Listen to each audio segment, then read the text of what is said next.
DMK வந்து சீமான் அவர்களுக்கு ஒரு அசைன்மெண்ட் கொடுத்துட்டாங்க, தாவேக்காவை போட்டு தாக்குன்னு தாக்கணும். இதை விட பன்மடங்கு அடிப்போம். ஐயா கருணாநிதி அவர்களை வந்து துரோகி அப்படின்னு பதிவு பண்றோம். அப்ப நாங்க எப்படி திமுக காசு வாங்கியிருப்போம்? விஜய்க்கு திமுகவோட கோட்பாட்டு முரண் இல்ல, உதயநிதியோட தனிப்பட்ட ஈகோ பிரச்சனை. அது என்னன்னு வெளிப்படையா நான் இங்க சொல்ல முடியாது. பெரியாரை எதிர்க்கிறது மூலமா நீங்க மறைமுகமா சனாதனத்தை ஆதரிக்கிறதா நாம் தமிழர் கட்சி. பெரியாருங்கிறவரு அந்த காலத்து சவுக்கு சங்கம் சொல்லலாம்.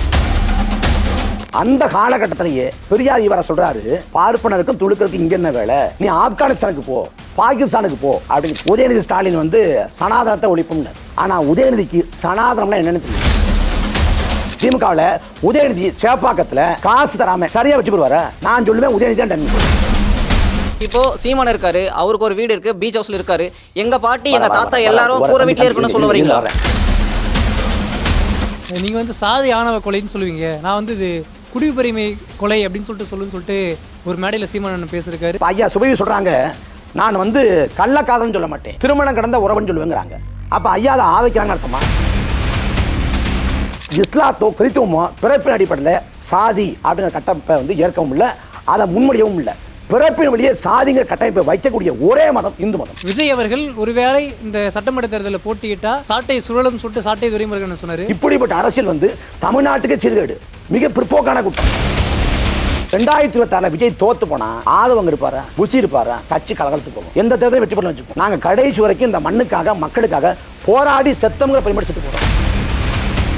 திமுகவில் வந்து ஸ்டாலினுக்கு பிறகு உதயநிதிக்கு பிறகு தெரியும் இன்பநிதி, அதுக்கு பிறகு துன்பநிதியோ துறநிதியோ வருவார். அங்க அதிமுகவில் காலை பிடிச்சி காலை வாரி போகணும். நாம் தமிழக கட்சியில் அப்படி இல்லை. நாம் தமிழக கட்சியில் வந்து நாங்கள் ஒரு கட்சி இல்லை, ஒரு குடும்பம்.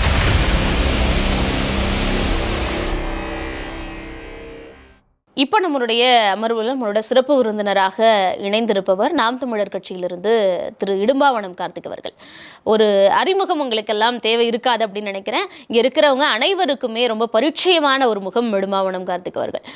தன்னுடைய சிறு வயதிலிருந்தே அரசியல் களத்தில், குறிப்பாக நாம் தமிழர் மேடைகளில் தன்னுடைய வார்த்தைகள் மூலமாக வாழ்வீச்சு செய்தவர். விவாத நிகழ்ச்சிகளில் கோட்பாடு, கொள்கை, கருத்தியல்னு மிக ஆழமாக தன்னுடைய கருத்துக்களை எதிர்வைத்து எதிரணியினரை திணறடிக்க செய்யக்கூடிய ஒரு நபர்னு சொல்லலாம். தமிழ் ஈழத்திற்காகவும் தமிழ் மக்களுடைய உரிமைகளுக்காகவும் தொடர்ந்து குரல் கொடுக்கக்கூடியவர்களில் முதன்மையானவர், சீமானின் தன்பிகளில் முகமறிந்தவர்களில் முதன்மையானவர் அப்படின்னு கூட சொல்லலாம். தற்போது 2026 வேதாரண்யம் தொகுதியின் வேட்பாளராகவும் இருக்கிறார். அந்த வகையில் இடும்பாவனம் கார்த்திக் கிட்ட நீங்க என்ன மாதிரியான கேள்விகள் கேட்கணுமோ உங்களுடைய கேள்விகளை முன்வைக்கலாம். ஆனால் இந்த தமிழ் தேசியம் கொள்கை அப்புறம் இந்த விஷயங்கள்லாம் நான் பாராட்டுறேன்னா, நாம் தமிழர் கட்சினால தான் இன்றைக்கி இளைஞர்கள் எல்லாருமே வந்து இந்த தமிழ் தேசியம் அப்படின்றத பற்றிலாம் பேசுகிறாங்க. ஆனால் சொல்கிறதுக்கு எனக்கே ஒரு மாதிரி தான் இருக்குது. ஆனால் இப்போ நிறைய பேர் என்ன நினைக்கிறாங்கன்னா, நிறைய பேர் என்ன சொல்கிறாங்கன்னா, சீமான் அவர்கள் இருந்துக்கிட்டு டிஎம்கே கிட்ட வந்து காசு வாங்கிட்டாங்க, அவங்க ஒரு அசைன்மெண்ட், டிஎம்கே வந்து சீமான் அவர்களுக்கு ஒரு அசைன்மெண்ட் கொடுத்துட்டாங்க. என்னன்னா அவங்களோட ஒரே அசைன்மெண்ட் தாவேக்காவை போட்டு தாக்குன்னு தாக்கணும், ஆளுங்கட்சியில் இருக்கிறவங்கள கூட வந்து தாக்குறதை விட்டுறணும், தாவேக்காவை சராமாரியாக தாக்கணும் அப்படின்னு வந்து சொல்லியிருக்காங்கன்னு சொல்கிறாங்க. அதே மாதிரி உங்கள் கட்சியில் சாட்டை துரைமுருகன் சொல்லிட்டு ஒருத்தர், அவர் தூக்கத்துலேயும் வந்து நான் வந்து விஜய் தாவேக்கா தான் அப்படின்னு சொல்லிட்டு பயங்கரமாக பேசிட்டு இருக்காரு. விஜய் கட்சி ஆரம்பித்தது 2024 ஆண்டு பிப்ரவரி 2ஆம் தேதி. கட்சி ஆரம்பித்த சமயத்தில் நாம் தமிழக கட்சி எந்த விமர்சனத்தையும் வைக்கல. நாங்கள் எந்த விமர்சனத்தையும் வைக்கல, எதிர்க்கலை. நாங்கள் ரஜினிகாந்த் ஐயா வந்தப்போ கடுமையாக எதிர்த்தோம். ஆனால் விஜய் வர்றப்போ நாங்கள் ஒருபோதும் எதிர்க்கலை. முடிச்சிடறேன். அந்த மாறா வரவேற்றோம், ஆதரவு தெரிவித்தோம். அதுக்கும் பிறகு வந்து தொடர்ச்சியாக வந்து நிகழ்வுகளை பண்ணுறாரு. அந்த பள்ளி மாணவர்களுக்கு விருது வழங்கக்கூடிய நிகழ்வும் பண்ணுறாரு. நாங்கள் வரவேற்கத்தான் செய்கிறோம். ஆனால் திமுக தொடக்க நிலையில் வந்து திமுகவை சேர்ந்த மூத்த நிர்வாகிகள், மூத்த அமைச்சர்கள் வந்து மிக கடுமையாக வந்து விமர்சித்தாங்க தொடக்க நிலையில். இப்போ நாம் கூட கேட்டோம், அதாவது தமிழ்நாட்டை பொறுத்த வரைக்கும் இங்கே பார்ப்பனம் அல்லாத அரசியல், பார்ப்பனம் அல்லாத அமைச்சர்கள்லாம் பேசினாங்க. அந்த தமிழ்நாட்டில் வந்து பார்ப்பனர் கமலஹாசன் கட்சி தொடங்கி வர்றப்ப நீங்கள் வந்து அவ்வளோ வீரியமாக திராவிட இயக்கங்களை எதிர்க்கலை. ஆனால் பிற்படுத்தப்பட்ட ஒருத்தர் வர்றாரு, ஏன் எதிர்க்கிறீங்க அப்படிங்கிற மாதிரிலாம் கேள்விகள் வச்சோம். அப்போ விஜய் வர்றப்ப நாங்கள் எதிர்ப்பை வெளிப்படுத்தலை. அதுக்கும் பிறகு அக்டோபர் 27ஆம் தேதி ஒரு மாநாடு போடுறார், கொள்கை திருவிழா அப்படின்னு மாநாடு போடுறார். அந்த மாநாட்டில் தமிழ் தேசியமும் திராவிடமும் இரு கண்கள் அப்படிங்கிறார். அப்போ தமிழ் தேசியம் திராவிடமும் எப்படி இரு கண்களாக இருக்க முடியும் அப்படிங்கிற அந்த கருத்தியல் முரண் வருது. அந்த கருத்தியல் முரணுக்கு பிறகாக கடுமையாக வந்து விமர்சனங்களை வைக்கிறோம். நீங்கள் இன்னும் சொல்ல போனால் தமிழ் தேசியமும் திராவிடமும் இரு கண்கள்ங்கிறாப்புல. இப்போ உதாரணத்துக்கு திரைத்துறை சார்ந்தவங்கள்ட்ட வந்து உங்களுக்கு வந்து யார் பிடிக்கும், இளையராஜா பிடிக்குமா, ஏஆர் ரஹ்மான் பிடிக்குமா? இல்லை வந்து சிவாஜி கணேசன் பிடிக்குமா, எம்ஜிஆர் பிடிக்குமா, ரஜினிகாந்த் பிடிக்குமா, கமலஹாசன் பிடிக்குமா, வாலி பிடிக்குமா, கண்ணதாசன் பிடிக்குமான்னு கேட்டால் 2 பேரும் 2 கண்கள்பாங்க.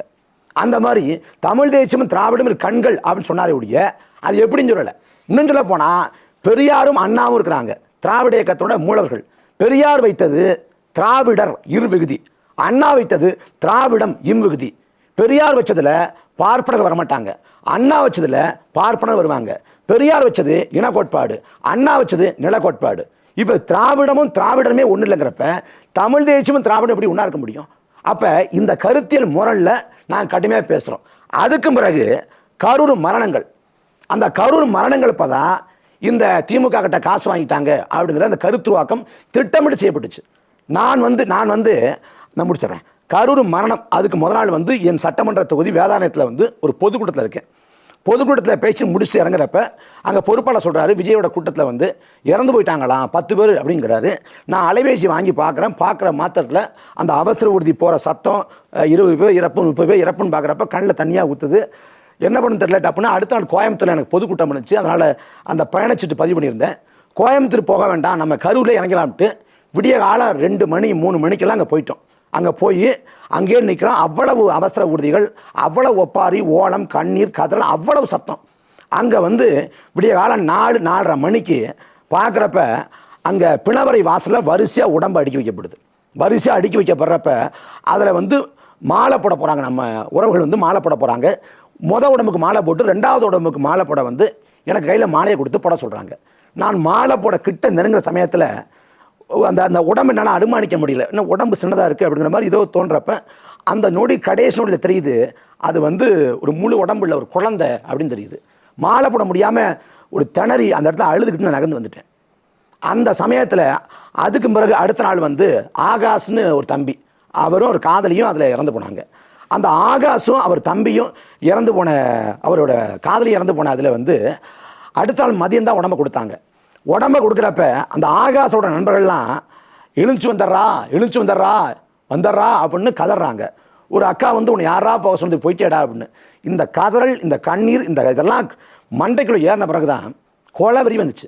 ஏன் வந்துச்சுன்னா விஜய் திட்டமிட்டு அவங்கள கொன்னாருன்னு நான் சொல்லலை, யாரும் சொல்லலை. விஜய் காலதாமதமாக வந்தார். இப்போ நாமக்கல்ல வந்து காலைல 8:30 மணிக்கு படப்பிடிப்பு. விஜய் எத்தனை மணிக்கு வருவார்? 8:30 மணிக்கு தான். 7 மணிக்கு வந்து அலங்காரம் பண்ணிக்கிட்டு ஒப்பனை போட்டு வந்துருப்பார். இல்லை கரூரில் வந்து 12 மணிக்கு படப்பிடிப்பு. எத்தனை மணிக்கு வருவார்? 11 மணிக்கு வந்துவார். ஆனால் இங்கே 12 மணிக்குன்ட்டு 7 மணிக்கு வந்தார். ஏன் 7 மணிக்கு வந்தார்னா அந்த காலதாமதம் திட்டமிட்டு செய்யப்படுது. அந்த கரூரை பொறுத்த வரைக்கும் ஜவுளி வர்த்தகம், உழைக்கும் மக்கள் ஈடுபடுறாங்க. அவங்க வார சம்பளம் வாங்குவாங்க. வார சம்பளம் வாங்கிட்டு மாலையில் தான் கடத்தலுக்கு வருவாங்க. அப்போ அந்த கூட்டம் வரும். அந்த கூட்டத்தை திரட்டணும். அப்புறம் நாமக்கல்லில் பங்கேற்ற அதே கூட்டத்தை திரட்டி கொண்டு வரணும். அதுக்கு வாகனம் வந்து விஜயோட வாகனம் தேர் மாதிரி அசைந்து ஆடி வருது. அப்போ திட்டமிட்டு கூட்டத்தை கூட்டுறாங்க. அடிப்படை ஏற்பாடு பண்ணாததால் அந்த நெரிசல்கள் சிக்கி 41 பேர் இறந்து போயிடுறாங்க. அந்த மரணம் நிகழ்ந்துட்ட பிறகு அந்த சமயத்தில் நம்மை போல வலியோட, கண்ணீரோட, கவலையோட, துக்கத்தோட விஜய் வந்து அவர் பேசியிருந்தாருன்னா அவரும் வலியோடு இருக்காரு அப்படின்னு சொல்லியிருக்கோம். ஆனால் திட்டமிட்டு ஒரு கேவலமான கருத்துவாக்க செஞ்சாங்க. சதி அப்படின்னாங்க. திமுக அப்பழுக்கற்ற யோக்கிய சிகாமணிகள் நான் சொல்ல வரலை. அங்கே சதி அப்படின்னா அது ரகசியமாக அந்த நிகழ்ச்சி நடக்கலை. எல்லாமே வடநாட்டு ஊடகம், தமிழ்நாட்டு ஊடகம், காட்சி ஊடகம், யூடியூப் தளம், எல்லா தளமும் அதை படம் பிடிச்சிச்சு. அதே போல் எல்லார்களையும் அலைபேசி படம் பிடிச்சாங்க. அப்புறம் ட்ரோன் கேமரா, அந்த வாகனத்தை சிசிடிவி கேமரா, இத்தனை கேமரா கண்ணில் ஒரு கேமரா கண்ணில் கூட அந்த சதியை பிடிபடலை. கழுத்தை காலை வச்சு மிதிச்சாங்க, கத்தி வச்சு குத்துறாங்க, அப்புறம் ரசாயனம் அடித்தாங்கன்னு எதுவுமே பிடிபடலையே. சதினி ஏன் சொன்னாங்கன்னா விஜய்க்கு அந்த பொறுப்பு இருக்குது, அந்த பொறுப்பை தட்டி கழிக்க. இப்போ வரைக்கும் இந்த நொடி வரைக்கும் அவர் நான் பொறுப்பேற்கிறேன், தெரிஞ்சோ தெரியாமலோ அந்த மறந்து காரணமாக வச்சுட்டேன், நான் பொறுப்பேற்கிறேன் அப்படின்னு சொல்லலை. என்ன சொல்கிறாரு? என் மேலே பழிய போடுறாங்க அப்படின்னு சொல்கிறாரு. அப்புறம் வந்து அந்த சமயத்தில் கரூர் மரணத்தில் என்ன நடந்துச்சு அப்படின்னு போய் நாங்கள் பார்த்து பதிவு பண்ண முடியல. எங்களுக்கெல்லாம் முத்திரை, திமுகவை நீங்கள் இது பண்ணுறீங்க, ஆதரிக்கிறீங்க, திமுக கிட்ட காசு வாங்கிட்டீங்கன்னு. திமுக மேலே கோலவேறு இருக்குது. இவருக்கு வெறுமனே திமுக வந்து கட்சி எதிர்ப்பு. நாங்கள் என்ன நினைக்கிறோம், இந்த திராவிடங்கிற கோட்பாடு எதுக்குறோம். கருணாநிதி அவர்களை வந்து துரோகி அப்படின்னு பதிவு பண்ணுறோம். அப்போ நாங்கள் எப்படி திமுக காசு வாங்கியிருப்போம்? அப்போ நாங்கள் வந்து திமுக விமர்சனம் பண்ண என்ன பண்ணுவாங்க, பாஜக பிடிஎம் பாஜக காசு வாங்கிட்டாங்க. அதே போல் இப்போ தாவேக விமர்சனம் பண்ணால் திமுக கிட்ட காசு வாங்கிட்டோங்கிறாங்க. எங்கள் கேள்வி சரியா தப்பா? நான் கேட்குறேன், அதெல்லாம் கரூர் மரணத்தை ஒரு பக்கம் வைப்போம். இப்போ கடைசி சேலத்துக்கு கூட்டத்துக்கு போனார். அந்த கூட்டத்தில் வந்து ஒரு நிர்வாகி மயங்கி விழுந்து இறந்து போனார். அந்த இறப்புக்கு விஜய் இரங்கலிக்க கொடுத்தாரா? ஏன் கொடுக்கல? நாம் தமிழர் கட்சி அண்ணன் சீமானோட பக்கங்களை, ட்விட்டர் பக்கத்தை பாருங்கள், சமூக வலைதள பக்கத்தை பாருங்கள். கட்சியில் இருக்கக்கூடிய ஒருத்தரோட பெரியப்பாவோ பெரியம்மாவோ சின்னம்மாவோ சித்தப்பாவோ யார் இறந்து போனாலும் இரங்கல் தெரிவிக்கிறேன், துயரத்தில் பங்கிக்கிறேன் அறிக்கை வரும். தினந்தோறும் வரும். யார் இறந்து போனாலும், கட்சிக்காரங்க உறவு யார் இறந்து போனாலும் வரும். ஆனால் உங்கள் கட்சி கூட்டத்தில் வந்து ஒருத்தர் இறந்து போயிருக்கார், ஏன் இரங்கலிக்கை கொடுக்கல? தஞ்சாவூரில் தம்பி விக்னேஷ்னு தம்பி மண்டல அடிபட்டு படத்தில் இருக்கான்ல, அந்த தம்பி கோமா நிலையில் இருக்கிறான்.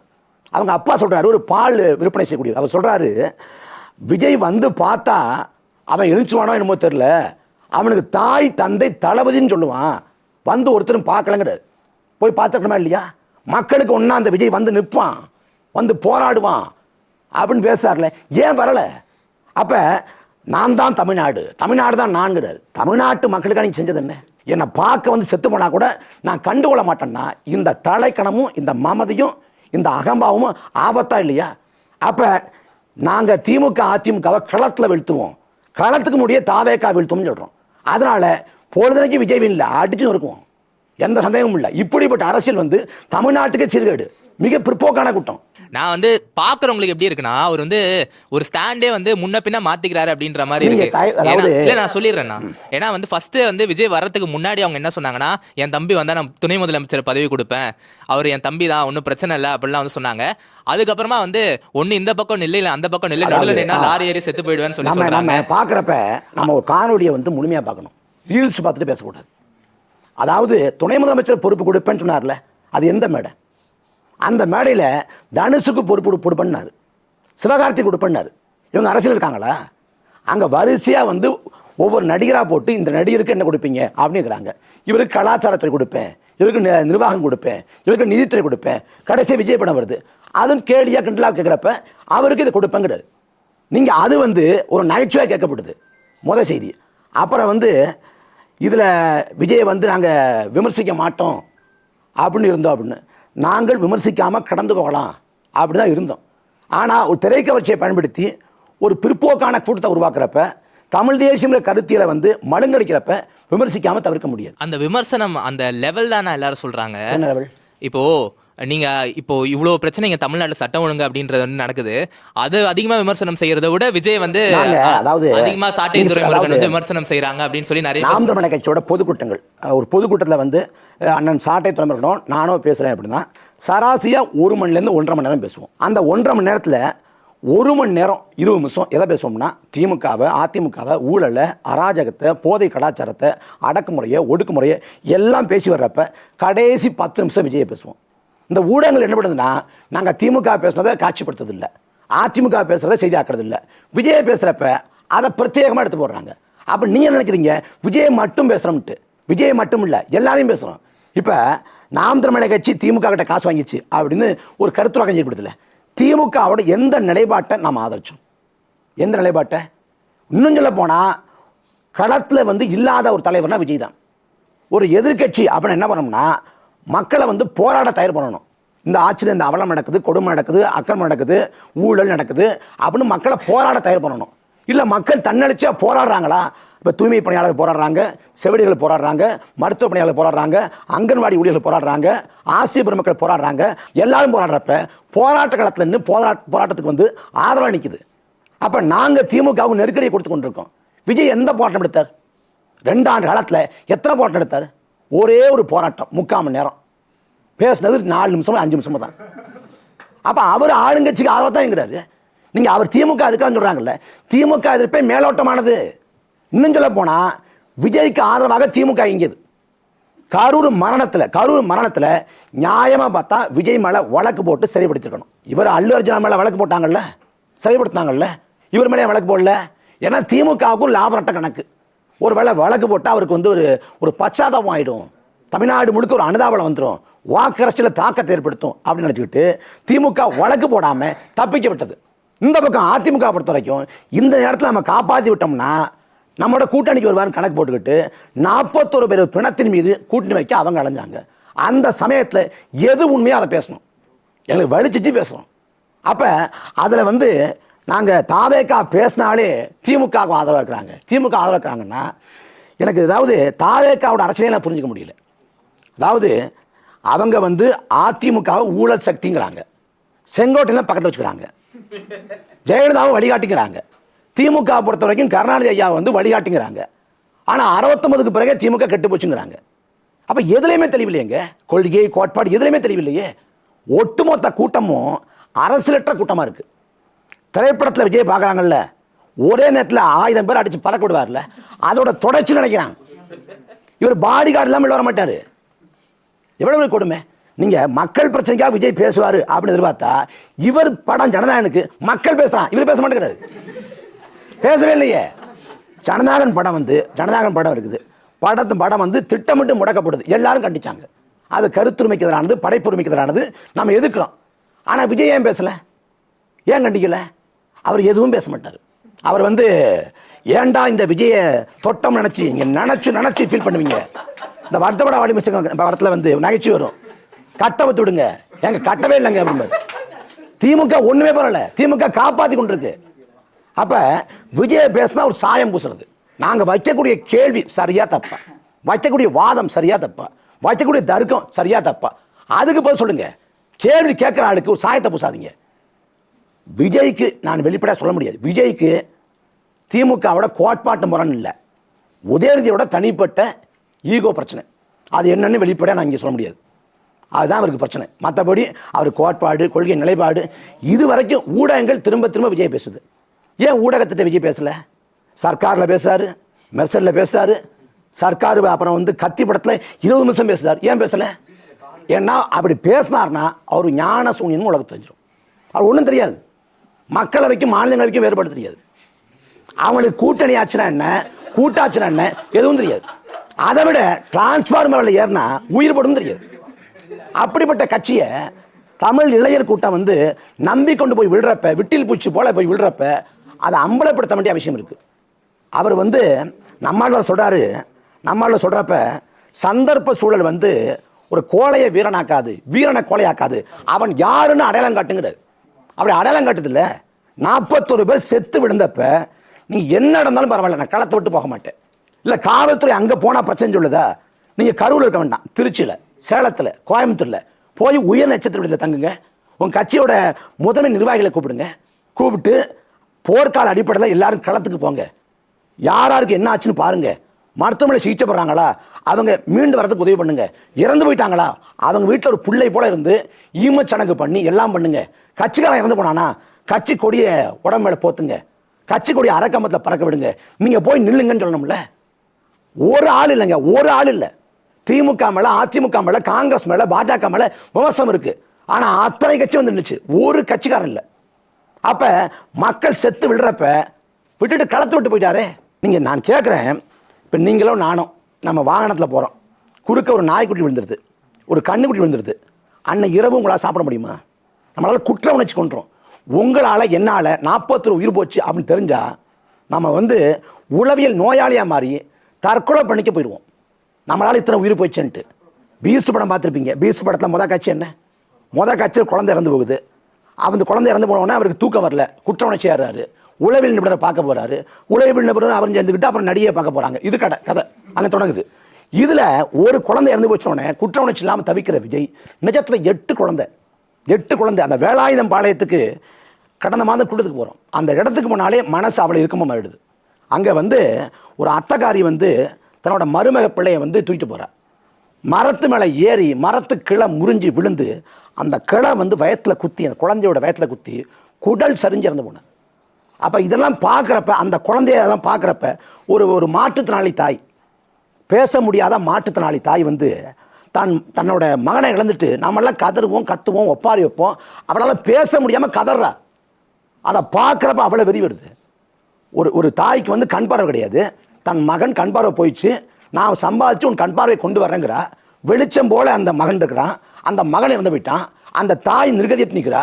இதெல்லாம் பார்த்துட்டு ஒரு நடிகை வந்து அங்கே ஓடி போயிடுவார். அவனோட கூட்டம் கொண்டாடும். நியாயத்தை பேச எனக்கு திமுக சாயம் பூசுவாங்கன்னா உன்னை ஒழிக்கணும்டான்னு கோபமாக வராது. அதனால் இது நியாயமான கோபம். விஜயை நீங்கள் நினைக்கிறீங்களா, இதை விட பன்மடங்கு அடிப்போம்.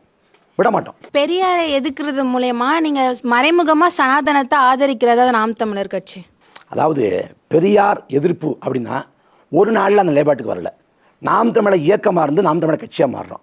தொடக்க நிலையில் நாம் தமிழர் கட்சியோட தொடக்க நிலையில் பார்த்தீங்கன்னா ஒரு பக்கம் தலைவர் படம், இன்னொரு பக்கம் பெரியார் படம் நாங்கள் சரிசமமாக கொண்டாடினோம். நாம் தமிழர் கட்சியோட ஆன்றோர் அவையும், அதாவது மூத்தவர்கள் கூடி பெரியார்கிட்ட நிறைய முரண்கள் இருக்குது, அவ்வளோ தூக்கி சுமக்க தேவையில்லை, நம்ம பெரியாருக்கு பதிலாக வள்ளுவரை முதன்மைப்படுத்தலாம் அப்படின்னு சொல்லிட்டு வள்ளுவரை முதன்மைப்படுத்துகிறோம் 2012 காலகட்டத்தில். அந்த சமயத்தில் தான் வந்து அது வரைக்கும் நாம் தமிழர் கட்சியோட தோழமை இயக்கமாக இருந்த குளத்திருமணி, கு ராமகிருஷ்ணன் போன்றவங்கள்லாம் இவங்க பெரியாரை வந்து பின்னுக்கு தர்றாங்கன்னு சொல்லிட்டு நாம் தமிழர் கட்சி மீது விமர்சனம் வச்சு அவங்க நகர்ந்துடுறாங்க. அதுக்கும் பிறகு பெரியாரை பகுப்பாய்வு பண்ணுறப்ப அவர் நாம் எடுத்து வைக்கக்கூடிய இந்த தமிழ் தேசிய அரசியலுக்கு எதிர்நிலையில் நிற்கிறாரு, அப்போ தவறு அப்படின்னு உணர்றோம். உணர்றதால நாங்கள் பெரியார் விட்டு மொத்தமாக கைவிட்டு எதிர்க்கிற நிலைப்பாட்டுக்கு போகிறோம். இதில் பெரியாரை மட்டும் நீங்கள் விட்டீங்கன்னா இங்கே பாஜக உள்ள வந்துடும், சனாதனம் உள்ள வந்துடும். இது வந்து அப்பட்டமான ஒரு திரிபுவாதம். தமிழ்நாட்டில் பாஜக எதுக்குறாங்க மிக தீவிரமாக, மிக மூர்க்கமாக. நான் கேட்குறேன், தமிழ்நாட்டில் பாஜக எதுக்கிறவன் கடவுள் மறுப்பை ஏற்றுக்கொண்டு எதுக்குறானா? அவன் கோயிலுக்கு போகிறான், சாமி கும்பிட்றான், மொட்டை போடுறான், அழகு குத்துறான், அவன் வந்து காவடி எடுக்கிறான், அவன் அங்க பிரதட்சணம் பண்ணுறான், அவன் வந்து பிரதோஷத்துக்கு போகிறான், எல்லாம் பண்ணுறான். சொர்க்கத்தை நம்புகிறான், நரகங்கிறத நம்புகிறான், அவன் எல்லாத்தையும் நம்புகிறான், விதிங்கிறான், கர்மாங்கிறான். ஆனால் பாஜகன்னு வர்றப்ப அவன் ஏற்க மாட்டேங்கிறான். ஏன்னா பாஜக முன்வைக்கக்கூடிய மதவாத அரசியல் அவனுக்கு ஒவ்வாமையாக இருக்குது. தமிழ்நாட்டில் பாஜக எதுக்க காரணம் இயல்புலேயே இந்த மண்ணுக்கான ஒரு குணம் இருக்குது, மத நல்லிணக்க குணம். அந்த குணத்தோடு ஒத்து போகலை, அதனால் பாஜக எதுக்குறான். அவன் பெரியாரை படித்து வந்து பாஜக எதுக்கலை, பெரியாரை யாருன்னே தெரியாமல் பாஜக எதுக்குறான். இன்னும் சொல்ல போனால் தமிழ்நாட்டில் ராமரை கும்பிட்றவன் கூட ராமர் கோயில் கட்டின பாஜக ஓட்டு போட மாட்டேன். அப்போ இந்த மண்ணோட இயல்பான குணம் தான் பாஜக எதிர்ப்புணர்வு, சனாதன எதிர்ப்புணர்வு. அதனால் பெரியார் வழியில் வந்து இங்கே பாஜக எதுக்கலை, இயல்புலே பாஜக எதுக்குறேன். இங்கே பெரியாரை வந்து நீங்கள் உடைச்சிங்கன்னா பாஜக வந்துடும் அப்படின்னா பல இடங்களில் பார்த்தா பெரியார் இவராகவே பாஜக மாதிரி பேசியிருக்காரு. இன்னைக்கு மோடியும் அமித்ஷாவும் யோகி ஆதித்யநாத்தும் வந்து இஸ்லாமிய வெறுப்பை உமிழ்றாங்க. அவங்க வந்து 80 விழுக்காடு பேருக்கு 20 விழுக்காடு பேருக்குமான சண்டைங்கிறாங்க. ஒருத்தரோட தோற்றத்தை வச்சு உடையை வச்சு அடையாளம் காணலாம் அப்படின்னு இந்த குள்ளாவை சொல்கிறாங்க. ஆனால் அந்த காலகட்டத்திலேயே பெரியார் இவரை சொல்கிறாரு, இங்கே பார்ப்பனருக்கும் துளுக்கருக்கும் இங்கே என்ன வேலை, பார்ப்பனருக்கும் துளுக்கருக்கும் இங்கே என்ன வேலை, நீ ஆப்கானிஸ்தானுக்கு போ, பாகிஸ்தானுக்கு போ அப்படிங்கிறாரு. ஏன் இவ்வளோ வெறுப்பை உமிழ்றாருன்னா கன்னியமிகு காகித மில்லத்தை வந்து அண்ணாவை பின்தொடர்றாரு, அண்ணாவோட போயிடுறாரு. அப்போ காகித மில்லத்து மீதான கோபத்தின் வெளிப்பாடாக ஒட்டுமொத்த இஸ்லாமிய சமூகத்தையும் அவ்வளவு வீரியமாக பேசுகிறார், எதிர்த்து பேசுகிறார். அப்போ இந்த இதெல்லாம் படிச்சிருந்தா பாஜக எங்க ஆளுன்னு பெரியார் எடுத்துக்கும், படிக்கலை. அதனால் பெரியாருங்கிறவர் அவர் வந்து எப்படி சொல்கிறார், சுருக்கம் சொல்லணும்னா அந்த காலத்து சவுக்கு சங்கம்னு சொல்லலாம். ஏன் சொல்கிறேன்னா அவர் அதாவது நிறைய நிலைப்பாடுகள் மாற்றிக்கிட்டு இருந்திருக்காரு. நிலைப்பாடு மாறலாம், ஏன் கோட்பாடு மாறலாம், தவறு இல்லை. ஆனால் நிலைப்பாடு மாற்றமோ கோட்பாடு மாற்றமோ தன்னலம் சார்ந்து இருக்கக்கூடாது. ஒரு பொது நோக்கம், ஒரு பொது சிந்தனை, ஒரு பரிணாம வளர்ச்சி, சிந்தனை போக்கில் மாற்றம், வாசிப்பு, கல அனுபவம், இதன் வாயிலாக மாற்றம் ஏற்படணும். மாற்றம் ஒன்றே மாற்றம் இல்லாது அப்படின்னு மாமதி மார்க்ஸ் சொல்கிறாரு. இப்போ பெரியார் இவராகிட்ட நிலைப்பாடு மாறுது. ஏன் மாறுதுன்னா முழுக்க முழுக்க தன்முனைப்பு. 18 ஆண்டு காலம் அண்ணாவை மிக கடுமையாக பெரியார் இவரை எதிர்த்தார். எதுக்கு எதிர்த்தார்? காங்கிரஸ் ஆதரித்தார். காங்கிரஸை விட திமுக வந்து பிற்போக்கான இயக்கமா? எதற்காக காங்கிரஸ் ஆதரித்தார், திமுகவை எதிர்த்தார்?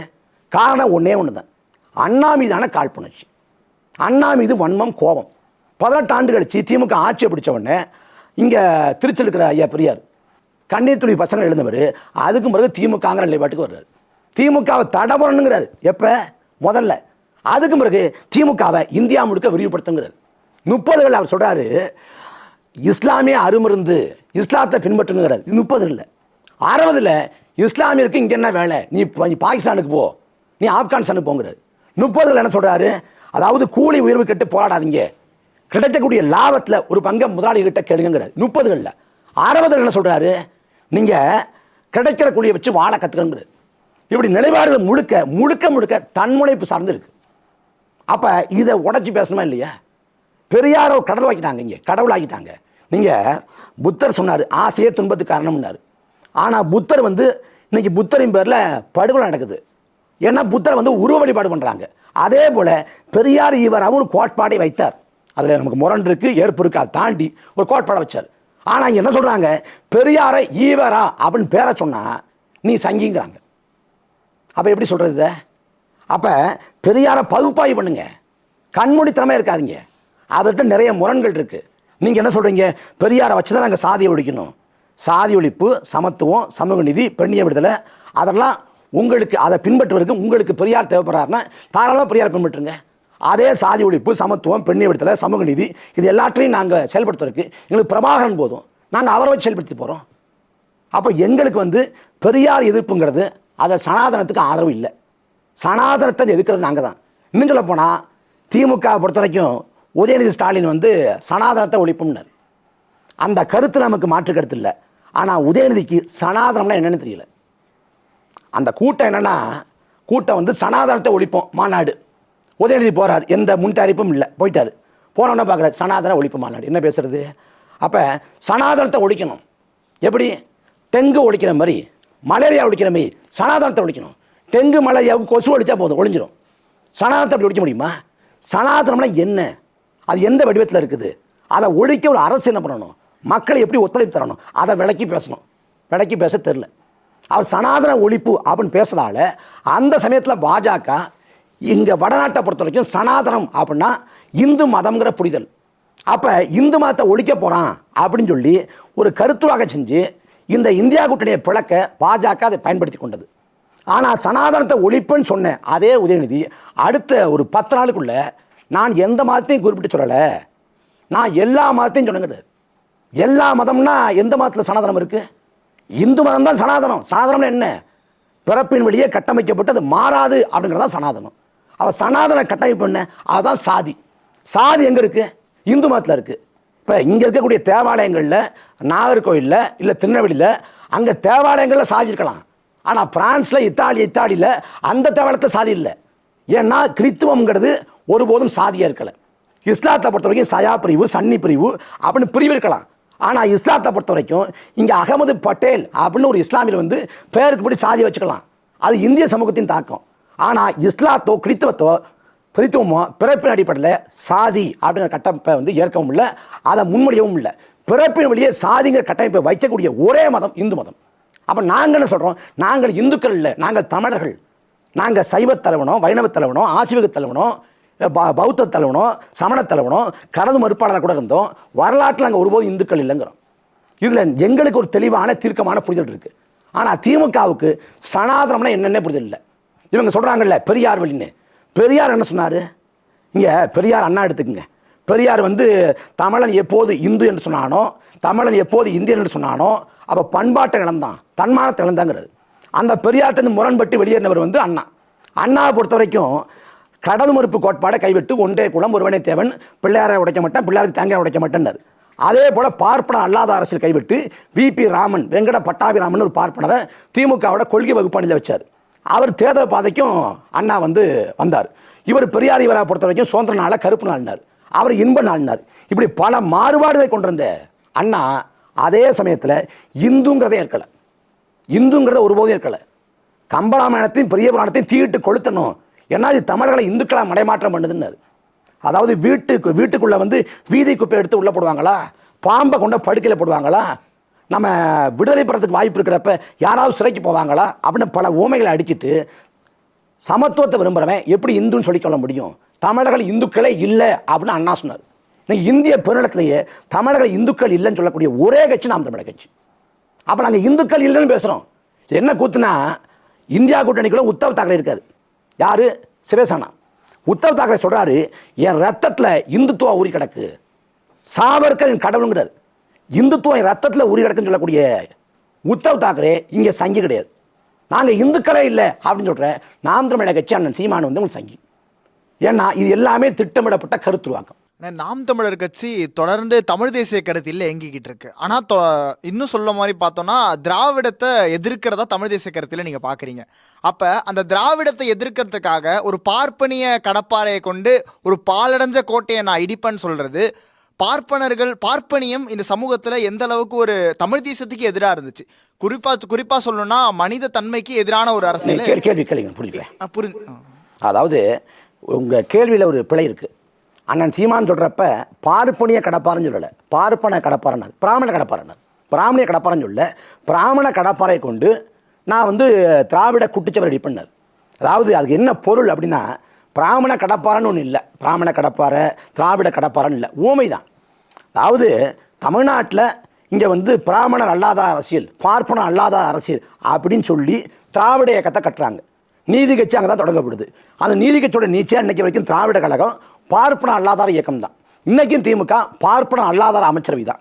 அப்போ இந்த பார்ப்பனர் காட்டி நீ திராவிடத்தை கட்டுற, அந்த பார்ப்பனர்களையும் சேர்த்து கொண்டு, எந்த பார்ப்பனர் அதாவது சமத்துவத்தை விரும்புகிறவங்க, மனு தர்மத்தை ஏற்காதவங்க, சனாதனத்தை ஏற்காதவங்க, சமத்துவத்தை போதிக்கக்கூடியவங்க, சாதியை மறுக்கக்கூடியவங்க, அப்படிப்பட்ட பார்ப்பனர்களை நாங்கள் சேர்த்து கொண்டு இந்த போலியான திராவிடத்தை நாங்கள் உடைச்சி நொறுக்குவோம் அப்படின்னு சொல்கிறோம். இதில் அண்ணா வந்து ராஜாஜியோட கூட்டணி வச்சார். அப்போ ஏன் கூட்டணி வச்சிங்க அப்படின்னு கேட்குறப்ப, என் வீட்டுக்குள்ளே பாம்பு புந்துட்டா நான் கிடைக்கிற தடி எடுத்து அடிப்பேன், நான் வந்து இந்த தடி அந்த தடின்னு பார்க்க மாட்டேன், கிடைக்கிற தடி எடுத்து அடிப்பேன்னார். அப்போ அதுக்காக நான் ராஜாஜியோட சுதந்திரா கட்சியோட கூட்டணி வைப்பேன்னார். அப்போ அவர் சொல்கிறப்ப அன்னைக்கு வந்து சுதந்திரா கட்சியோட கூட்டணி வச்சுட்டு நான் தடி எடுத்து பாம்பு அடிப்பேன்னார். அன்னைக்கு அவர் எடுத்தது பிராமண தடி, நாங்கள் எடுக்கிறது பிராமண கடப்பாறை. அன்னைக்கு அந்த அண்ணா எடுத்தார், இன்னைக்கு எங்கள் அண்ணா எடுக்கிறார். அதனால் அதில் ஒன்றும் இல்லை, நாங்கள் பிராமணியத்தை ஆதரிக்கிறோம் அப்படின்னா சிக்கல். பிராமண கடப்பாறைங்கிறது ஓமை சொல்லப்படுறது. பிராமணர்களையும் நாம் தமிழர் கட்சியை சேர்த்துக்கொண்டு போலியான திராவிடத்தை அம்பலப்படுத்தணும்னு சொல்கிறோம். நீங்கள் திமுகவில் எஸ்வி சேகர் சேர்றாரு, யார் அவர் யாரும் கேட்கலையே. நீங்கள் திமுக, அதிமுக, காங்கிரஸ், பாஜக எல்லா கட்சியும் பிராமண சேர்த்துக்குது, நாங்களும் சேர்த்துக்கிறோம். நாங்கள் வெறுத்து ஒதுக்கலை. ஒரு தனி மனிதரை வந்து ஏற்றிருக்கக்கூடிய கோட்பாடு கொள்கையை வச்சு அலைவரமே ஒழிய அவரை வந்து கண்மூடித்தனமாக ஒதுக்கலை. நாங்கள் இன ஒதுக்கட்சியில் சேர்த்துக்கொள்கிறோம். நாம் தமிழர் கட்சி ஆட்சி அமைக்கிறப்ப பிராமணருக்கும் அதை பிடித்து தருவோங்கிறோம். அது என்ன பிரச்சனை? அதில் பிராமண கடப்பான்னு சொல்லிட்டாரு. அதனால் அது வந்து திட்டமிட்டு பரப்பப்படுது. சாத்தானின் பிள்ளைன்னு சொல்லிட்டாரு. நாம் தமிழர் கட்சி சாத்தான், வேதம், பேய், பிசாசு, சொர்க்கம், நரகம் இதில் நம்பிக்கை இல்லை. ஆனால் அதை ஓமைக்காக பயன்படுத்துகிறோம். ஜீவா இருக்கார்ல, ஜீவானந்தம், அவர் வந்து கடல் நம்பிக்கை அற்றவர். ஜீவானந்தம் அவர் சொல்கிறாரு, அழகும் நிறைவும் கொண்ட வாழ்க்கையை சொர்க்கத்தில் இல்லாமல் நான் வாழ்கிற பூமியில் படைக்க பாடுபடுறேங்கிறார். அவர் சொர்க்கத்தின் மீது நம்பிக்கை இல்லை, ஊமைக்கு சொல்கிறார். அதே போல் நாங்கள் என்ன சொல்கிறோம், திராவிட கட்சிகளை பூதம், பேய், பிசாசு அப்படின்னு ஊமைக்கு சொல்கிறோம். அதே போல் சாத்தானின் பிள்ளைன்னு சொன்னோம்னா இங்கே வந்து இஸ்லாத்து வந்து சாத்தானின் குணங்கள், சாத்தானின் செயல்கள் அப்படின்னு வகுக்குது. இதெல்லாம் சொல்லுது. அது எல்லாத்தையும் திமுக செய்யுது. அப்போ சாத்தானின் செயல்பாடு செய்யக்கூடிய திமுகவுக்கு ஓட்டு போட்டால் சாத்தானி பிள்ளையாடுவீங்கன்னு சொல்லிட்டு ஓமைக்கு சொன்னதானே ஒழிய அது பழிக்கிற சொல்லாடுதோ கொச்சைப்படுத்த சொல்லாடுதோ இல்லை. வணக்கம்ண்ணா. குஜராத் மாடலை விட திராவிட மாடல் சிறந்து இருக்குன்னு ஒன்றிய அரசோட நம்மளுக்கு புள்ளி விவரங்களே சொல்லுது. அப்படி இருக்கல நீங்கள் தொடர்ந்து திராவிட இயக்கங்களை எதிர்த்து பேசுறது எந்த விதத்தில் நியாயம்? குஜராத்தை விட தமிழ்நாடு வந்து முன்னேறி இருக்குங்கிறீங்க. எந்த காலத்தில் குஜராத்தை விட தமிழ்நாடு பின்தங்கி இருந்துச்சு? வரலாற்று எடுத்துங்க. இப்போ திராவிட இயக்கங்கள் பார்த்திங்கன்னா, இப்போ 67க்கு பிறகு வச்சுக்குவோம், 67க்கு பிறகு அதுக்கு முன்னாடி காமராஜ் ஆட்சி காலம். காமராஜ் ஆட்சி காலத்தில் இங்கே வந்து தமிழ்நாடு வந்து குஜராத்தை விட, உத்தரப்பிரதேசத்தை விட, சத்தீஸ்கரை விட, ஜார்க்கண்டை விட, மத்திய பிரதேசத்தை விட பின்தங்கி இருந்துச்சா? அப்படிலாம் இல்லையே. நீங்கள் திரும்ப திரும்ப அதை காட்டுறாங்க. நீங்கள் இன்னொன்று கவனமாக பேசணும். ஏன்னா புள்ளி விவரம், ஜிடிபி, இங்கே இரட்டை விழுக்காடு, இரட்டை இலக்கத்தில் போகிறோம் இதான் சொல்கிறாங்க. நீங்கள் தமிழ்நாட்டுக்கு 9 லட்சம் கோடி கடன் இருக்குது. இந்த 9 லட்சம் கோடி கடன் 80 லட்சம் கோடி கடன் தான் மாறட்டும். தமிழ்நாட்டில் மிகப்பெரிய நிதிச்சுமை. தமிழ்நாட்டு மக்கள் வீதிக்கு வந்து போராடுறான், கிளந்துடுறான், கலவரம் வெடிக்குது, மிகப்பெரிய புரட்சி வெடிக்குது வச்சுக்குவோம். என்றாவது ஒரு நாள் வந்து ஒரு தலைமுறை வந்து ஒரு அரசு வந்து இதை சரி செஞ்சிட முடியும், மீண்டு வர முடியும். ஆனால் என்ன சிக்கல் அப்படின்னா, இந்த 9 லட்சம் கோடி கடனை கூட சரி கட்டி கொள்ள முடியும். ஆனால் இதுவரைக்கும் இல்லாத அளவுக்கு, வரலாற்றில் இல்லாத அளவுக்கு மிகப்பெரிய இயற்கை வள சுரண்டல் தமிழ்நாட்டில் நடக்குது. 2000 ஆண்டுகால தமிழ் சமூகம் பின்னோக்கி பாருங்கள். எண்ணற்ற மன்னன் வந்தான், அரசன் வந்தான், படையெடுப்பு நிகழ்த்தினான், போர் புரிஞ்சான், சண்டையிட்டான், வாதாபி எரிக்கப்பட்டுச்சு, மதுரை எரிக்கப்பட்டுச்சு, உறவு எரிக்கப்பட்டுச்சு, புத்த மடத்தை நிற்கணும், கோயில் அடித்தான், தேவாலயத்தை உடைச்சான், எல்லாம் மண்ணான். யார்? மண்ணை. ஆனால் எந்த மன்னனும் ஒரு ஆற்றுல மண்ணை கொள்ளையடிக்கலை, ஒரு மலையை தகர்த்து அரண்மனை கட்டலை, கோட்டை கட்டலை. இங்கே 300 ஆண்டு காலம் வெள்ளைக்காரன் ஆண்டான். நான் முன்னோர்களை கொடுமைப்படுத்தினான், அடிமைப்படுத்தினான், தூக்கில் தொங்க விட்டான், கொலை பண்ணான், ஜாலியன் வாலாபாக்கில் பேரவல் நிகழ்த்தினான். இந்த நாட்டு மக்களோட உழைப்பை சுரண்டான், அள்ளிக்கொண்டு செல்வ வளங்களை இங்கிலாந்துக்கு போனான். ஆனால் அந்த வெள்ளைக்கார ஆட்சி காலத்தில் கூட மணக்கொள்ளை நடக்கலை, நீர்க்கொள்ளை நடக்கலை, மழைக்கொள்ளை நடக்கலை. ஆனால் 60 ஆண்டுகள திராவிட ஆட்சி காலத்தில் கண்முன்னே பார்க்குறீங்க, தமிழ்நாட்டின் மடைகள் வந்து சூறையாடப்பட்டது. அத்தனை ஆறுகளையும் மணக்கொள்ளை. அடிமை இந்தியாவில் பிறந்தவன் பாரதி, அடிமை இந்தியாவில் பிறந்து அடிமை இந்தியாவில் செத்து போனவன். அந்த பாரதி பாடுறான், காவிரி தென்பண்ணை பாலாறு தமிழ் கண்டது வையை புறநதி ஏன்னா மேவியார் பாலவோட திருமணி செலுத்தி தமிழ்நாடுங்கிற. காவிரி தென்பண்ணை வையை புறணைன்னு குறுக்கு நடுக்குமாக தமிழ்நாட்டில் ஆறுகள் ஓடி தமிழ்நாட்டை செழிக்க வைத்தது. எப்போ? வெள்ளைக்கார ஆட்சி காலத்தில். நீ கூவம் அப்புறம் சாக்கடைங்கிறோம். ஆனால் வெள்ளைக்கார ஆட்சி காலத்தில் கூவம் நதி, மதராசப்பட்டினம் படத்தில் பார்க்கலாம், லண்டனில் புகழப்பட்ட நதி தேம்ஸ் நதி. தேம்ஸ் நதிக்கு இணையாக சொல்லப்பட்ட நதி கூவம். ஒரு சதுப்பு நிலம்னா அது வந்து தன் நிலப்பரப்பை விட 10 மடங்கு நீரை சேமிக்குங்கிறாங்க. பள்ளிக்கரணை சதுப்பு நிலம் குப்பை மடாக மாறி நிற்குது. சென்னை வந்து வெள்ளக்காடாக மாறுவதற்கு அதுவும் காரணம். அப்போ இயற்கை வளங்கள் கொள்ளையடிக்கப்படுது. புதுக்கோட்டையில் ஜகபூர் அலின்னு ஒரு சமூக செயல்பாட்டாளர், நான் வந்து இந்த வழக்கொலைக்கு எதிராக போராடுவேங்கிறாரு. எந்த தேதியில் போராடுவேன்னு சொன்னாரோ அதே தேதியில் லாரி ஏற்றி கொள்கிறான். தூத்துக்குடியில் லூடுதுன்னு ஒரு கிராம நிர்வாக அலுவலர் விஏஓ, அவரை மணக்கொலை எதிர்த்தான்னு சொல்லிட்டு வெட்டி சரிக்கிறான். அப்போ நீங்கள் உத்தரப்பிரதேச பாரு, சத்தீஸ்கர் பாரு, ஜார்க்கண்டை பாருங்கிறீங்க. கொஞ்சம் கேரளா பாருங்க. கேரளாவில் 44 ஆற்றுப்படுகை இருக்குது. கேரளாவில் மேற்கு தொடர்ச்சி மலை இருக்குது. அங்கே மலையை வெட்ட முடியுமா? ஆற்றுல மண்ணை குறைக்க முடியுமா? அவன் கடவுளின் தேசம்ங்கிறான். கடவுளின் தேசம்னு பாதுகாக்கிறேன். கூடங்குளம் அணுவில் அணுக்களின் மையம். இதை திமுக ஆதரிக்குது, அதிமுக ஆதரிக்குது, காங்கிரஸ் ஆதரிக்குது, பாஜக ஆதரிக்குது. அணுவுலை எவ்வளோ ஆபத்தானது? அணுவுலை வெடித்தா என்ன ஆகும்? புகுசிமால் என்ன நடந்துச்சு? செர்னோபில் என்ன நடந்துச்சு? அப்போ அந்த அணுவில் இருக்குது. இந்த அணுவுடைய ஆபத்துன்னு திமுகவோ அதிமுகவோ காங்கிரஸோ பாஜகவோ இன்னைக்கு வரைக்கும் சொல்லலை. ஆனால் கேரளாவை சேர்ந்த ஆட்சியாளர் என்ன சொல்கிறான், ஒருவேளை இந்த அணுவுலையில் ஏதாவது நடந்துச்சுன்னா அதை கேரளாவில் கொல்ல வரைக்கும் வரும், அதனால் அணுவுலையை மூடணும், அந்த அணுவுலையை மூடக்கூடிய போராட்டத்தில் நிற்கிறேங்கிறான். அப்போ இந்த உத்தரப்பிரதேச பாரு, சத்தீஸ்கர் பாரு, ஜார்க்கண்டை பாருங்கிறாங்க. அதை பார்க்க வேண்டியதில்லை, தமிழ்நாட்டை பார்ப்போம். ஏன் பார்ப்போம்னா தமிழ்நாடு வந்து மற்ற நாடுகளோட ஒப்பிட வேண்டியது, இந்த மாநிலங்களோட ஒப்பிட வேண்டியது இல்லை. ஒருவேளை வந்து உத்தரப்பிரதேசமோ சத்தீஸ்கரோ ஜார்க்கண்டோ மத்திய பிரதேசமோ தமிழ்நாட்டை விட அவங்க முன்னோக்கி இருந்து இப்போ மாறிச்சு திமுக ஆட்சி காலம்னா அதிமுக ஆட்சி காலம்னா நான் சொல்கிறேன். ஆனால் அப்படி இல்லையே. ஆனால் கடந்த சில மாதங்களாக வந்து எல்லா துறையிலும் இருக்கிற மக்கள் பணியாளர்கள் வந்து போராட்டம் பண்ணிகிட்டு இருக்காங்க தொடர்ந்து. ஆனால் இந்த சமயத்துலேயும் முதலமைச்சரும் சரி, திமுக எல்லாரும் சரி, நாங்கள் 5 வருஷம் சிறப்பான ஆட்சி கொடுத்துருக்கோம், இந்த திராவிட மாடல் ஆட்சி வந்து மக்களுக்கு பாதுகாப்பான ஒரு ஆட்சியை கொடுத்துருக்கு, அதனால் மீண்டும் வந்து மக்கள் எங்களை தான் தேர்வு செய்வாங்கன்னு சொல்லிட்டு ரொம்ப நம்பிக்கையாக சொல்கிறாங்க. எந்த தைரியத்தில் வந்து அவங்க அதை சொல்கிறாங்கன்னு? ஒரு வாக்கு 2000 ரூபா தருவாங்க, அந்த நம்பிக்கை தான். நம்ம இந்த நாட்டை வந்து ஜனநாயக நாடு நம்புகிறோம். ஜனநாயக நாட்டில் வந்து நமக்கு இருக்கக்கூடிய கடைசி வாய்ப்பு, கடைசி அதிகாரம் வாக்கு. இன்றைக்கி தேர்தல் ஆணையம் சொல்லுது, ஒரு சட்டமன்ற தொகுதிக்கு அதிகபட்சமாக 40 லட்சம் செலவு பண்ணலாம். 40 லட்சம் ஒரு சட்டமன்ற தொகுதிக்கு வேட்பாளர் வந்து அதிகபட்சமாக 40 லட்சம் செலவு பண்ணலாம். 40 லட்சம் தாண்டி 1 ரூபா செலவு பண்ணாலும் ஊழல், முறைகேடு, லஞ்சம். இது வந்து தேர்தல் ஆணையம் சொல்லுது. நான் என்ன கேட்குறேன், ஒரு சட்டமன்ற தேர்தலுக்கு ஒரு வேட்பாளர் 40 லட்சத்தை செலவு பண்ணுறாருன்னா அவர் யாராக இருக்க முடியும்? கோடீஸ்வரனா. அப்போ கோடீஸ்வரன் போட்டி போடுறதும் ஒரு சாமானிய ஏழை மகன் போட்டி போடுறதும் எப்படி சரிசமமான வாய்ப்பாக இருக்கும்? நம்ம வகுப்பாரி பிணைத்தும் இடஒதுக்கீடு கேட்குறோம், ஏன்னா சரிசமமான வாய்ப்பு இல்லை, அதுக்காக வகுப்பாரி பிணைத்தும் வேணுங்கிறோம். ஆனால் இங்கே சரிசமமான வாய்ப்பு இல்லையே. அப்போ இந்த 40 லட்சத்துக்கு உட்பட்டு திமுக அதிமுக செலவு பண்ணுமான்னா வரப்போகிற தேர்தலில் நீங்கள் பார்த்துக்குங்க, திமுகவும் அதிமுகவும் ஒரு சட்டமன்ற தொகுதிக்கு 30லேருந்து 50 கோடி இறக்கும். எவ்வளவு? 30லேருந்து 50 கோடி இறக்கும். அப்போ அவங்க பணத்தை வாரி இறைச்சி தான் இந்த தேர்தல் எதிர்கொள்ள போகிறாங்க. நாங்கள் பரப்புரை செய்வோம், பரப்புரை ஒரு நாளில் முடிஞ்சிடும், அதுக்கு பிறகு 2 நாள் கழித்து தேர்தல். அந்த பரப்புரை முடிஞ்ச 2 நாளுக்கு பாருங்கள், அந்த காலத்தில் வாக்கு காசு தருவாங்க, காசை கொடுத்து சரி கட்டுறது. எல்லாருக்கும் தெரியுமில்ல இது எப்படிப்பட்ட ஆட்சின்னு. 21 ஐயா ஸ்டாலின் வந்து விடியலாட்சி தருவோம்ல, விடியலாட்சி அவருக்கு சொல்கிறது தான், கருத்துரகம் செய்கிறது தான். எதை கட்டாலும் பாஜக உள்ளே வந்துருங்கிறது, பாஜக பூந்துருங்கிறது, பாஜகவுக்கும் எங்களுக்குமான சண்டைங்கிறது. பாஜக 21 எத்தனை தொகுதியில் போட்டி போடுச்சு? 20 இடம், வென்றது 4 இடம், வெறும் 4 இடம். இவ்வளோ தான் பாஜக தமிழ்நாட்டில். 2021 தமிழ்நாட்டில் பாஜகவை சேர்ந்த சட்டமன்ற வேட்பாளர் வந்து மோடி படத்தை போடாமல், அமித்ஷா படத்தை போடாமல், ஜெயலலிதா படத்தை, எம்ஜிஆர் படத்தை போட்டு வாக்கு கேட்டாங்க. மோடி படத்தை போட்டு போனோம்னா விடுதலை ஓட்டும் விடாதுங்கிற பயம். அவங்க தமிழ்நாட்டில் என்னமோ பண்ணி பார்க்குறாங்கல்ல.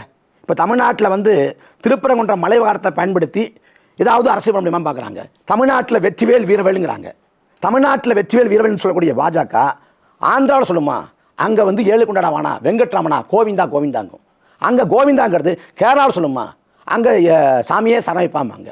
அங்கே சரணம் போடுறவங்க மகாராஷ்டிரா சொல்லுவாங்களா கனவிதா தான் மோரியாம்பாங்க. அங்கே கனவிதா தான் மோரியாங்கிறவங்க உத்தரப்பிரதேச சொல்லுவாங்களா அங்கே ஜெய் ஸ்ரீராம்பாங்க. அங்கே ஜெய் ஸ்ரீராம்ங்கிறவங்க மகாராஷ்டிரா சொல்லுவாங்களா ஜெய் காளி ஓம்காளிம்பாங்க. அங்கே ஜெய் காளி ஓம்காளிங்கிறவங்க ஒரிசாவில் ஜெய் ஜெகநாத்ம்பாங்க. அப்போ இந்த எந்தெந்த ஊருக்கு என்னென்ன பேசணுமோ அதை பாஜக பேசும். இங்கே என்னென்னமோ பேசி பார்க்குது, தமிழ்நாட்டில் ஆட்சியை நோக்கி நகரக்கூட முடியல. ஆனால் இல்லாத பாஜக எதிரியாக கட்டமைச்சு இங்கே திமுக எல்லா அயோக்கியத்தனங்களையும் பண்ணுது. அதனால் பணம், அதிகாரம், ஊடகங்கள், காட்சி ஊடகங்கள் திமுகவின் கட்டுப்பாட்டில் இருக்குது. அதனால் அவங்க அந்த ஆணவத்தில் அகம்பாவத்தில் பேசத்தான் செய்வாங்க. இப்போ என்டிக்கு என்ன தான் டெவலப்மெண்ட் பிளான்ஸ் முன்னெடுத்து வச்சாலும், இயற்கை சார்ந்த பிரச்சனைகள் பேசினாலும் ஒரே வார்த்தையோட அடைக்கிற ஆடு மாடு கட்சி, இந்த ஆமை குஞ்சு கட்சி, இதுக்கெல்லாம் மாநாடு போடுறோம், மரத்துக்கெல்லாம் மாநாடு போடுறோம். இன்னொரு சைடு பார்த்தீங்கன்னா நம்ம என்ன தான் பேசினாலும் சரி, வந்து குற்றச்சாட்டு வச்சாலும் சரி, எதிர்கட்சியாக இருக்கிற திமுகவோ அண்ணா திமுக பிஜி டேரெக்டாக நாம் தமிழர் பேரை கூட சொல்லி அட்டாக் பண்ண மாட்டுறாங்க. இதை எப்படி நான் பார்க்குறீங்க? அதாவது நிறைய அந்த ஆமை அப்படின்னு சொல்கிறாங்கல்ல, அதெல்லாம் வந்து 3ஆம் தர 4ஆம் தர விமர்சனங்கள். நாம் தமிழர் கட்சி ஆடு மாடு மாநாடு போட்டுச்சுங்கிறாங்க. ஆடு மாடு மாநாடுங்கிறத விட ஆடு மாடுகளுக்கான மாநாடு. அது எதுக்காகனா அந்த மாநாட்டில் வந்து அங்கே முழக்கமே மேய்ச்சல் நிலத்தை மீட்டெடுப்போங்கிறது தான், மேய்ச்சல் நிலத்தை காப்போங்கிறது தான். இன்றைக்கி நாம் வந்து பால் குடிக்கிறோம். அந்த பால் குடிக்கிறோம்னா இங்கே பெரும்பான்மையான மாடுகள் வந்து மேய்ச்சல் முறை மூலமாக தான் வளர்க்கப்படுது. ஆதியில் வந்து நம்ம காடுகளில் வாழ்ந்தோம், வேட்டை சமூகமாக இருந்தோம், வேட்டையாடி சாப்பிட்டோம். அதுக்கு பிறகு நாமளே வளர்த்து அதை சாப்பிட தொடங்கணும். அப்படி வளர்க்குறப்ப இந்த ஆடு மாடுகளுக்கான மேய்ச்சல் நிலம் வேணும். முடி மேய்ச்சல் நிலம்னு இருந்துச்சு, மேய்ச்சல் புறம்போக்குன்னு இருந்துச்சு. இன்றைக்கி ஆக்கிரமிக்கப்பட்டுச்சு, அபகரிக்கப்பட்டுச்சு. காடுகளில் இந்த மலைகளில் போய் ஆடு மாடை மேய்க்கலாம்னா மேய்க்க வாய்ப்பு இல்லை. அப்போ அந்த மேய்ச்சல் நிலத்தை மீட்க தான் ஆடு மாடுகளையும் மாநாடு. நீங்கள் சந்தேகம் தான் எல்லாருக்கையும் அலைபேசி இருக்குது. மேய்ச்சல் நிலம்னா என்னென்னு கேளுங்க. 2026 இந்த ஆண்டை ஐநா மன்றம் மேய்ச்சல் நிலம் மற்றும் கிடைக்காதலுக்கான ஆண்டு அப்படின்னு வச்சிருக்கு. ஐநா மன்றம் 2026 டெல்லியில் 2 ஆண்டு 3 ஆண்டுக்கு முன்னாடி 2 நாள் கருத்தரங்கு. எதுக்கு? மேய்ச்சல் நிலத்துக்காக இந்தியா முழுக்க இருக்கக்கூடிய ஆளுமைகளை கூப்பிட்டு கருத்தரங்கு. மேய்ச்சல் நிலம்ங்கிறது ஆடு மாடுகள் அப்படிங்கிறது. ஆடு மாடு மேய்க்க சொல்கிறோம். ஆடு மாடு அதாவது நாம் தமிழர் கட்சி திரும்ப திரும்ப சொல்லுது, நாம் தமிழர் கட்சியோட ஆட்சியில் வந்து ஆரம்ப கல்வி தொடங்கி ஆராய்ச்சி கல்வி வரைக்கும் இலவசம். ஒரு காலத்தில் வர்ணாசிரம தர்மம் வந்து நம்மளை படிக்க விடாமல் தடுத்துச்சு. இன்றைக்கி வர்ணாசிரமம் இல்லை, வர்க்க வேறுபாடு இருக்குது. நான் ஏழை, நான் வந்து பொருளாதாரத்தில் பின்தங்கினவங்கிறது பிரச்சனையாக இருக்குது. அப்போ நாம் தமிழர் கட்சியோட ஆட்சியில் வந்து அந்த கல்விங்கிறது இலவசம் அப்படின்னு அறிவிக்கிறோம். ஆனால் என்ன சொல்கிறாங்க, நாங்கள் படிக்காமல் ஆடு மாடு மேய்க்க போய் சொல்லிடுவோங்கிறாங்க. இப்போ ஆடு மாடு அப்படின்னா என்ன இங்கே உளவியல் இருக்குன்னா, இங்கே வந்து மூளைத்திறன் சார்ந்த வேலை, அதாவது தகவல் தொழில்நுட்ப வேலை அப்படின்னா உயர்ந்தது. ஆனால் உடல் உழைப்பு சார்ந்த வேலை அப்படின்னா தாழ்ந்தது அப்படின்னு நினைக்கிறாங்க. இதுவே தவறு. நீங்கள் இப்போ வந்து வேளாண் துறை இருக்குது, தொழில்துறை இருக்குது, சேவைத்துறை இருக்குது. இந்த வேளாண் துறை இருக்கு பாருங்க, வேளாண் துறையிலிருந்து வரக்கூடிய அந்த பருத்தி போன்றவை வந்து தொழில்துறைக்கு பயன்படுது. தொழில்துறையில் தயாரிக்கப்படக்கூடிய எந்திரங்கள் வந்து வேளாண் துறைக்கு பயன்படுது. அப்புறம் இந்த பால்னா பாலில் வந்து தயிர், மோர், பாலாடை, வெண்ணெய், இது எல்லாம் அந்த பன்னீர் தயாரித்து சந்தைப்படுத்துகிறோம்ல, அது ஒரு சந்தை. இப்போ நாம் தமிழர் கட்சி என்ன சொல்லுதுன்னா, நாங்கள் வந்து அந்த ஆடு மாடு வளர்ப்பை முதன்மைப்படுத்துவோம், கிராமப்புறம் சார்ந்த அந்த பொருளாதாரத்தை கட்டமைப்போம். காந்திய பொருளாதார மேதை சேசி குமாரப்பா சொல்கிறாரு, விவசாயத்தை சார்ந்த பொருளாதாரத்தை கட்டமைக்குங்கிறார். நாம் தமிழர் கட்சியை பொறுத்த வரைக்கும் நாங்கள் படித்தவங்க படிக்காதவங்களுக்கு வேலை தருவோம். ஆடு மாடு வளர்ப்பு, ஆடு மாடு வளர்ப்புனா பால்லேருந்து தயிர், மோர் போன்றவற்றை சந்தைப்படுத்துவோங்கிறோம். இங்கே தமிழ்நாடு அரசு வந்து கால்நடை பராமரிப்பு துறைன்னு ஒரு அமைச்சகம் வச்சுருக்கு. அதே போல் வந்து மீன்வளத்துறைன்னு அமைச்சகம் வச்சுருக்கு, பால்வளத்துறையும் அமைச்சகம் வச்சுருக்கு.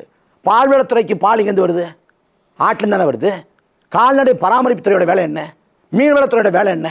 அப்போ அதெல்லாம் வளம் அப்படின்னு சொல்லுது. இப்போ நாம் தமிழர் கட்சி அதை சார்ந்த பொருளாதாரத்தை கையில் எடுப்போம்னு சொல்கிறோம். ஆனால் எப்படி பரப்பப்படுதுன்னா, நாங்கள் படிக்காமல் ஆடு மாடு மேய்க்க சொல்லிடுவோங்கிறாங்க. இது பிற்போக்குத்தனம். நான் சொல்கிறேன், நான் திரும்ப திரும்ப சொல்கிறேன், வள்ளுவனோட கூட்டு தான், எப்பொருள் யாராவை கேட்பணும் மெய்ப்பொருள் காண்பது அறிவுன்னு. நீங்கள் சொல்கிறாங்க நம்பாதீங்க, தேடுங்க. நீ கையில் அலைபேசி இருக்குது, உள்ளங்கையில் உலகம் இருக்குது, தேடுங்க, தேடி படிங்க. அது தேடி பார்த்தீங்கன்னா என்ன உண்மை விளங்கிடும். நான் என் பேர் வந்து தினேஷ்குமார் சங்கர், நான் வந்தாசிருந்து வரேன். வாக்கு 2000 ரூபாய் கொடுத்து தேர்தலில் வெற்றி பெற்றுவான்னு சொல்கிறீங்க. ஆனால் வாக்கு பணம் கொடுக்குறது வந்து தப்புன்றது அரசியலமைப்பில் இருக்குது. அதை நீங்கள் எப்படி இந்த 2026 தேர்தலில் வாக்கு பணம் கொடுக்க போகிறாங்கன்றத முன்னாடியே உங்களுக்கு அந்த இதுவும் தெரியுது. அதை நீங்கள் எப்படி தடுத்து மக்களை வந்து வாக்கு பணம் வாங்காமல் நீங்கள் செய்ய போகிறீங்க? கருத்தியல் பரப்புரை தான், விழிப்புணர்வு தான், வேறு என்ன பண்ண முடியும்? நீங்கள் இங்கே அரவக்குறிச்சியில் தேர்தல் தள்ளி வைக்கப்படுது, தஞ்சாவூரில் தேர்தல் தள்ளி வைக்கப்படுது, ஆர்கனகரில் தேர்தல் தள்ளி வைக்கப்படுது. எதுக்கு வைக்கப்படுது? வாக்கு காசு கொடுத்தாங்க. யார் காசு கொடுத்தா?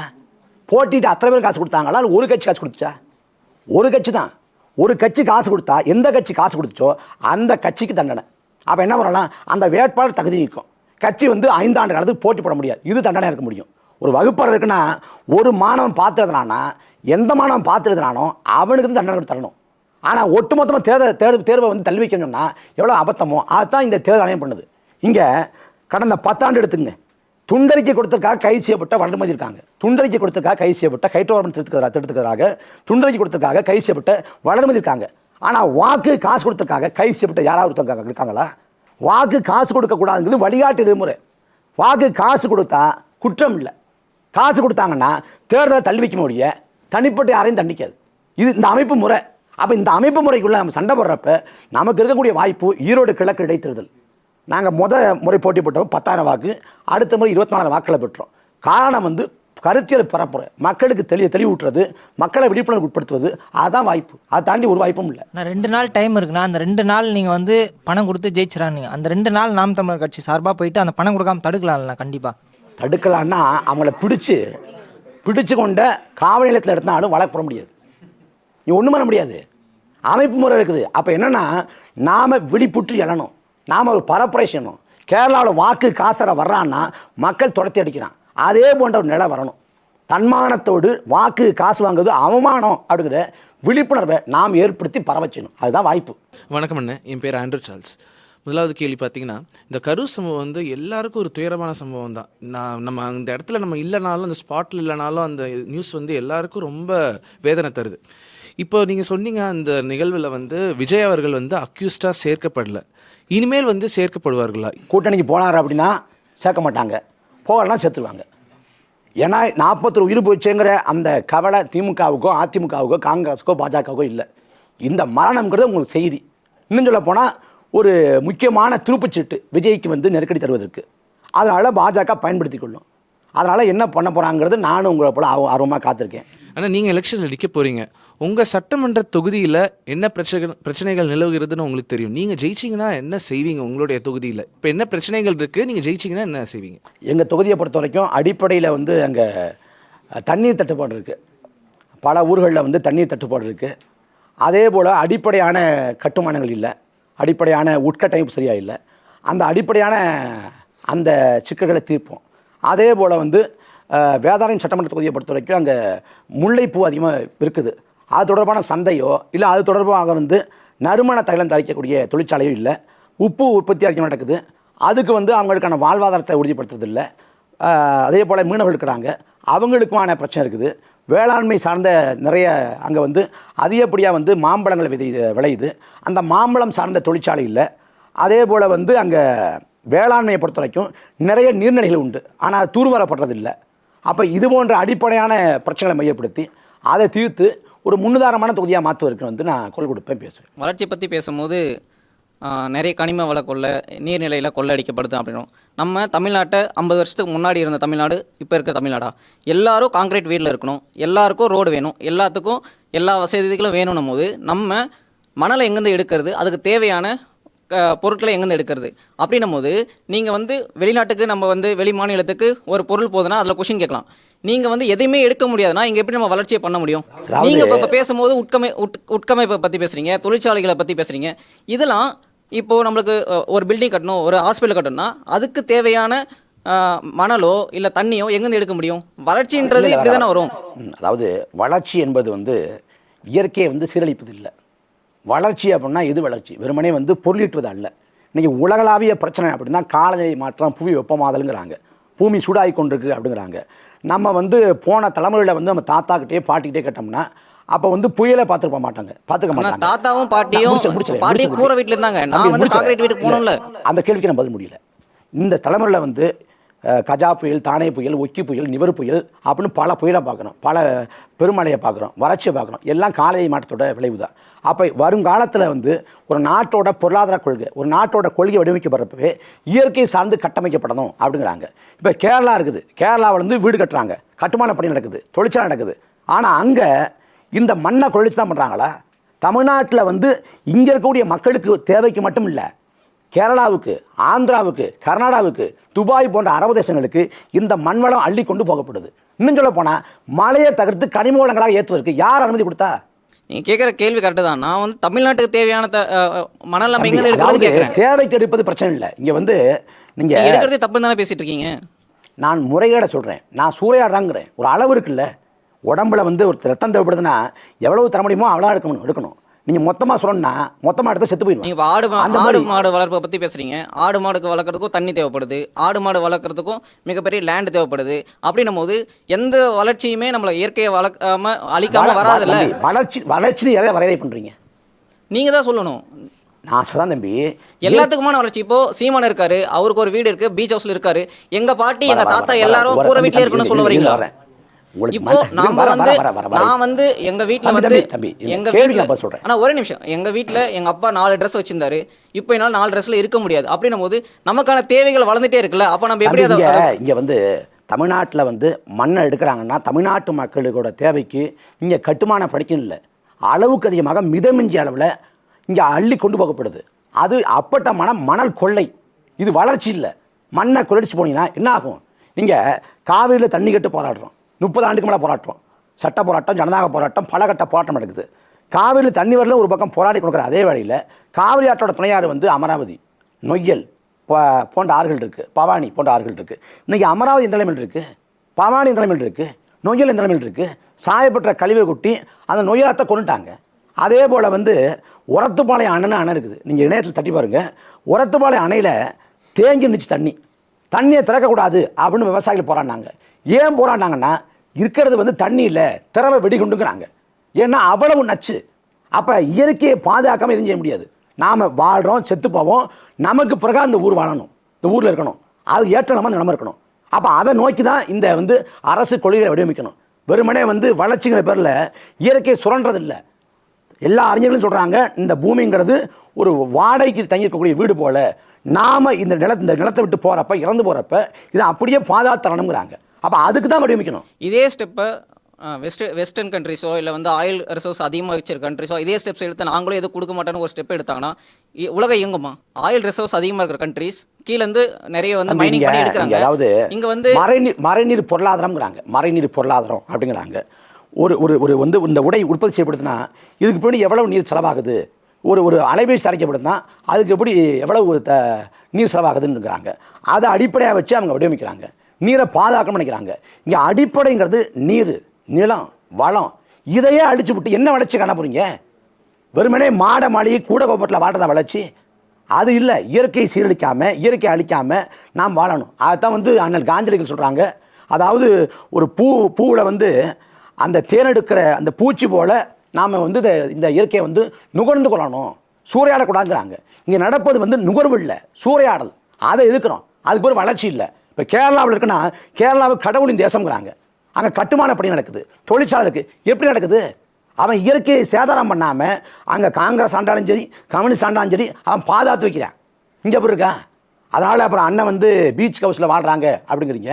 விஜய் எங்கே வாழ்கிறாருன்னு பாருங்கள், உதயநிதி எங்கே வாழ்கிறாருன்னு பாருங்கள். எங்கள் அண்ணன் வாடகை வீட்டிலாம் வாழ்றாரு. அந்த வீடு வந்து அவங்க வெளியேற சொன்னால் நாங்கள் வேறு வீட்டுக்கு மாற வேண்டியது. அதனால் அது ஒரு பிரச்சனை இல்லை, சமூக பிரச்சனை இல்லை. அண்ணா வணக்கம் அண்ணா. என்னோடய கேள்வி என்னென்னா, இப்போது நீங்கள் தான் முன்னாடி பேசுனீங்க, ஆடு மாடு மேய்க்க சீமான் அண்ணா சொன்னாரா அப்படின்னு சொல்லி நீங்கள் சொன்னீங்க. ஆடு மாடு மேய்க்கக்கூடியவர்களுக்கு அரசு வேலை வழங்கப்படும் சொல்லிட்டு சீமான் அண்ணன் சொன்னார். அப்போ இத்தனை வருஷமாக எங்களுடைய முன்னோர்கள் வந்து ஆடு மாடு மேய்ச்சிட்டு இருந்தாங்க. நாங்கள் இப்போ தான் அந்த கல்வி அப்படிங்கிற ஒரு நுகர்வுக்கு நாங்கள் வந்து வரோம். அதாவது இல்லைண்ணா, இப்போ நாங்கள் வந்து வரோம். ஆனால் இப்போ மீண்டும் வந்து நீங்கள் ஆடு மாடு மேய்க்க போங்க அப்படின்னு சொல்லிட்டு சொல்கிறாங்களா அப்படின்னு ஒரு கேள்வி இருக்குது. நீங்கள் திரும்ப குழப்பிக்கிறீங்க. நீங்கள் படித்து கல்வி கற்கிறதுக்கும் ஆடு மாடு வளர்ப்புக்கும் தொடர்பு இல்லை. நீங்கள் படித்து கல்வி கருங்க, உயர்கல்விக்கு போங்கன்னு சொல்கிறோம். ஆடு மாடு வளர்ப்புன்னா முதல் இழிவுங்களை கைவிடுங்க. அதாவது அன்னைக்கு வந்து குலக்கல்வி, குலத்தொழில்னாங்க. அப்பா என்ன வேலை செஞ்சாரோ அதே வேலை செஞ்சுங்கிறாங்க. அதை நம்ம சொல்லலை. நாம் என்ன சொல்கிறோம், ஆடு மாடு வளர்ப்பு அப்படின்னா ஒரு சந்தை இருக்குது, ஒரு பொருளாதாரம் இருக்குது. அதில் வந்து படித்தவருக்கும் படிக்காதவருக்கும் வேலை தர முடியும், அதை சந்தைப்படுத்தி நிறுவனப்படுத்த முடியும், அதில் பொருளீட்ட முடியும் அப்படின்னு சொல்கிறோம். அதில் ஈடுபடுத்துவோம், அதை சார்ந்த பொருளாதாரத்தை கட்டமைப்போம். கிராமங்களில் வந்து அவங்க வாழ்விடத்துக்கு பக்கத்துலேயே அந்த வேலைவாய்ப்பை பெற்றுக் கொடுத்து நகரங்கள் வந்து வீங்கி கொண்டு வருது இல்லை, நகரமயமாக்கல். அது எப்படி ஆட்கள் குவிகிறாங்கல்ல, அதை தடுப்போம்னு சொல்கிறோம். அதனால் அது வந்து பிற்போக்குத்தனம் இல்லை. நீங்கள் இன்னும் சொல்ல போனால் என் அண்ணா சொல்கிறாரு, அமெரிக்காவில் இருக்கிறவங்க சொல்கிறாரு, நான் ஊருக்கு போனவொடனே நான் வந்து ஆடு மாடு கோழி போன்ற வளர்ப்பில் இளைஞர்களை ஈடுபடுத்த போகிறேன் அப்படிங்கிறாரு. அதே அண்ணா சொல்கிறாரு, என்னைக்கு பிஎஸ்சி படித்தவன் டிராக்டர் ஓட்டுறானோ அதுதான் நாட்டுக்கு நல்ல காலம்ங்கிறாரு. இப்போ அண்ணா பிற்போக்குவாதியா? அதனால் எல்லாத்துக்கும் ஒரு உள்நோக்குங்கிற பிச்சை தவறாக புரிஞ்சிக்கக்கூடாது. கொஞ்சம் தேடுங்க, படிங்க. அது உங்களுக்கு தமிழ் தேசியம் பேசக்கூடிய சீமானனை வந்து பேசுகிறாரு, நீங்கள் வந்து சாதி ஆணவ கொலைன்னு சொல்லுவீங்க, நான் வந்து இது குடியுரிமை கொலை அப்படின்னு சொல்லிட்டு ஒரு மேடையில் சீமானன் பேசியிருக்காரு. அப்போ உருது பேசுகிற முஸ்லீம் வந்து தமிழனா ஏற்றுக்க முடியாது. இல்லை, இந்த கேள்வி முடிச்சிருவோம், அடுத்த கேள்வி வருவோம். அதாவது இப்போ வந்து இங்கே வந்து நேரலை அப்படின்னு தொலைக்காட்சியில் போடுறாங்க. கடந்த காலத்தில் லைவ் அப்படின்னு போட்டாங்க. அதுக்கு முடி வந்து பிரச்சாரம் அப்படின்னாங்க, பரப்புரை அப்படின்னு அப்புறம் மாத்திரம்.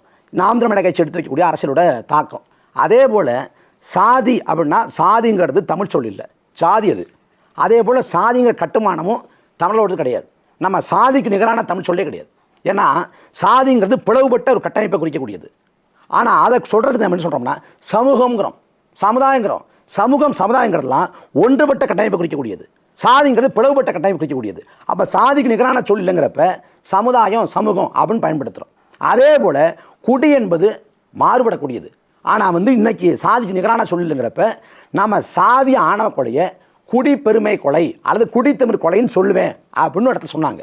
அதே சமயத்தில் அப்படின்னு என்ன அர்த்தம்னா அதை ஆதரிக்கிறாங்கன்னு பொருள் இல்லை. இப்போ ஐயா சுபவி சொல்கிறாங்க, நான் வந்து கள்ளக்காதல்னு சொல்ல மாட்டேன், திருமணம் கடந்த உறவுன்னு சொல்லுவேங்கிறாங்க. அப்போ ஐயா அதை ஆதரிக்கிறாங்கன்னு அர்த்தமா? அப்படி இல்லை.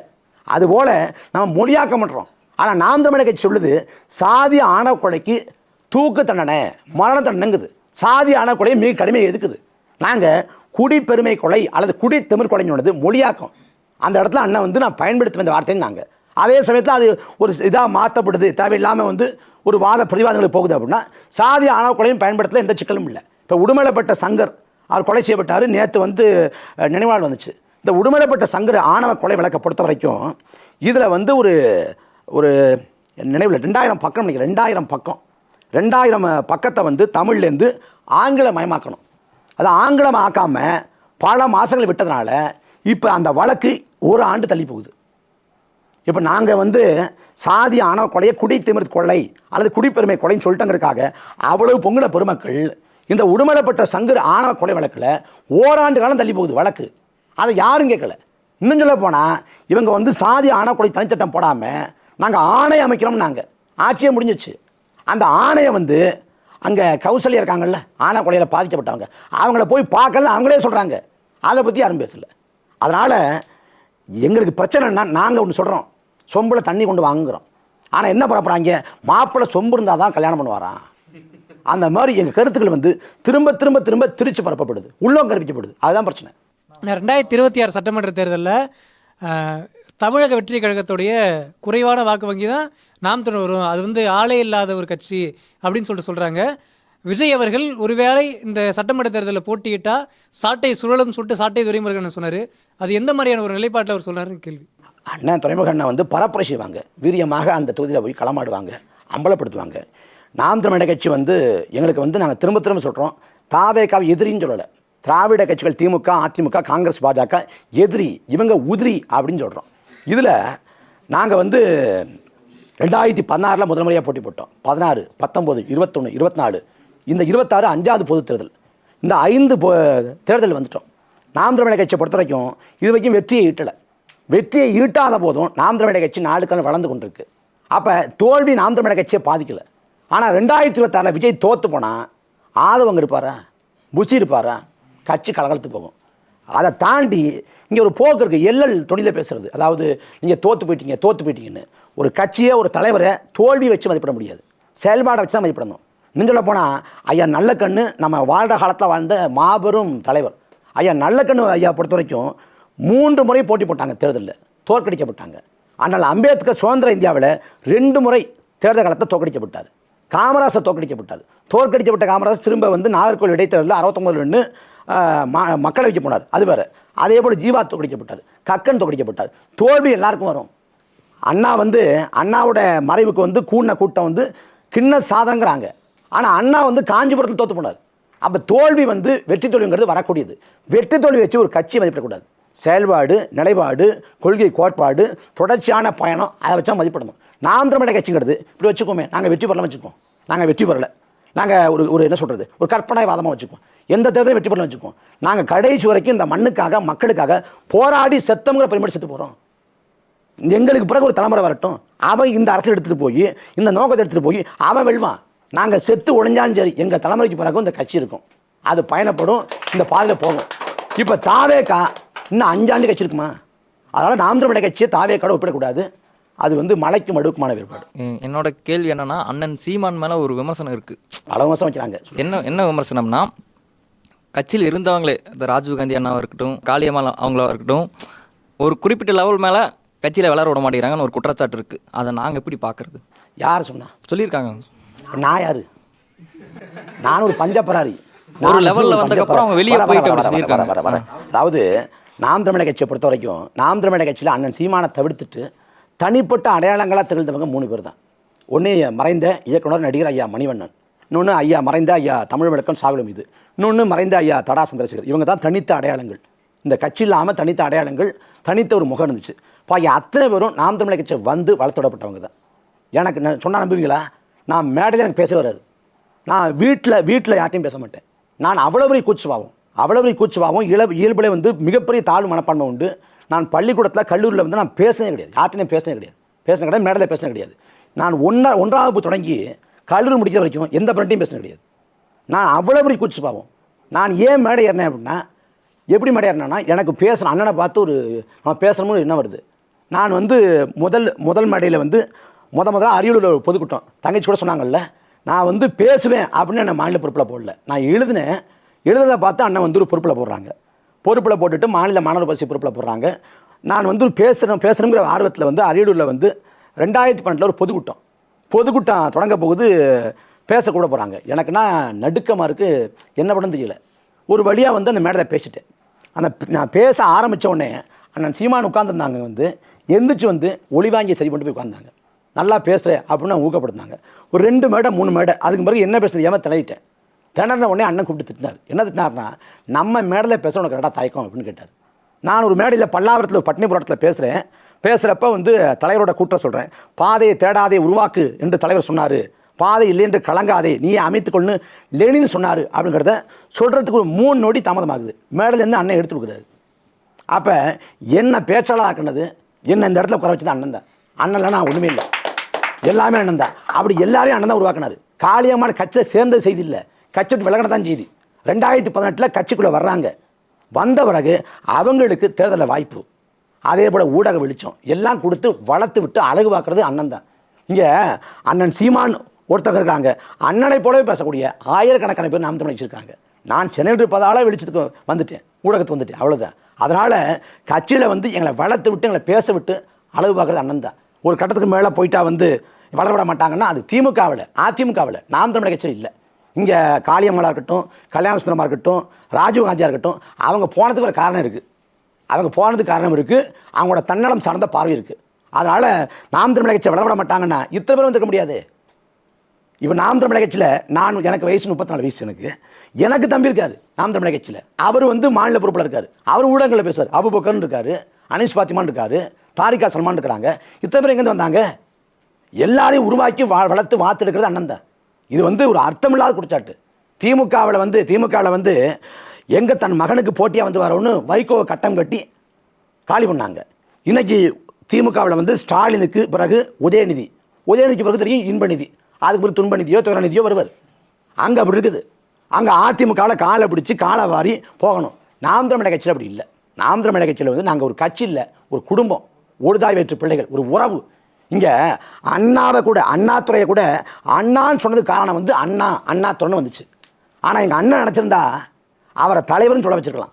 நேற்று கட்சியை சேர்ந்தவன், 15 ஆண்டாக கட்சி இருக்கவன், யாரும் வந்து எங்கள் அண்ணனை வந்து தலைவர்னு சொன்னதில்லை. ஒரே தலைவர்னு தலைவரை சொல்கிறோம். ஏன்னா எங்கள் அண்ணன் அப்படி வளர்த்துருக்காரு.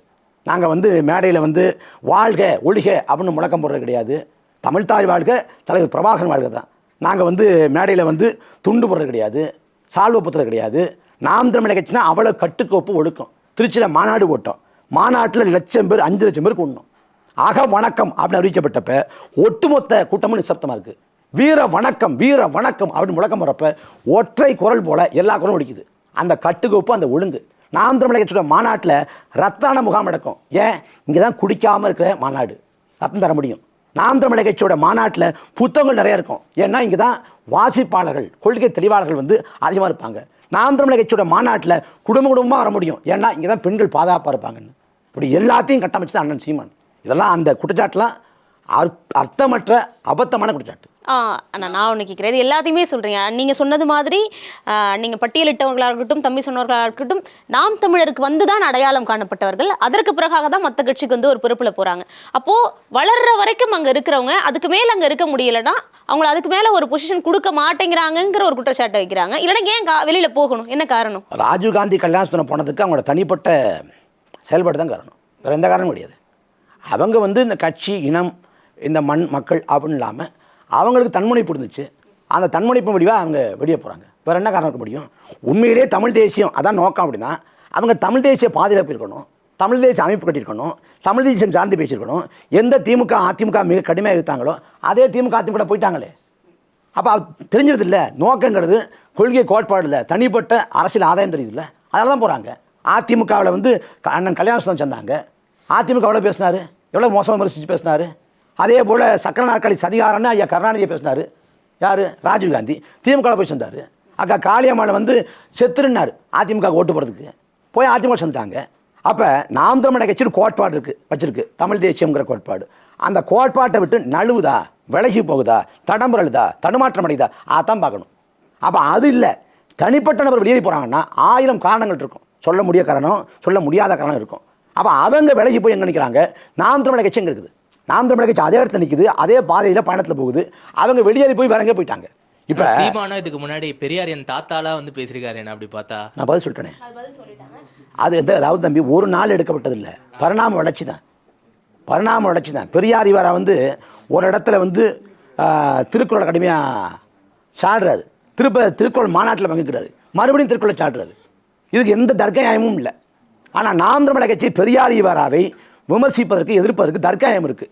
நீங்கள் பெரியார் இவரா என்னென்ன பேசினார் அப்படின்னு அன்னைக்கு விடுதலை இதெல்லாம் வந்திருக்கும். எல்லா விடுதலை இதழையும் உங்களால் வாசிக்க முடியுமா? வாங்க முடியுமா? வாங்க முடியாது.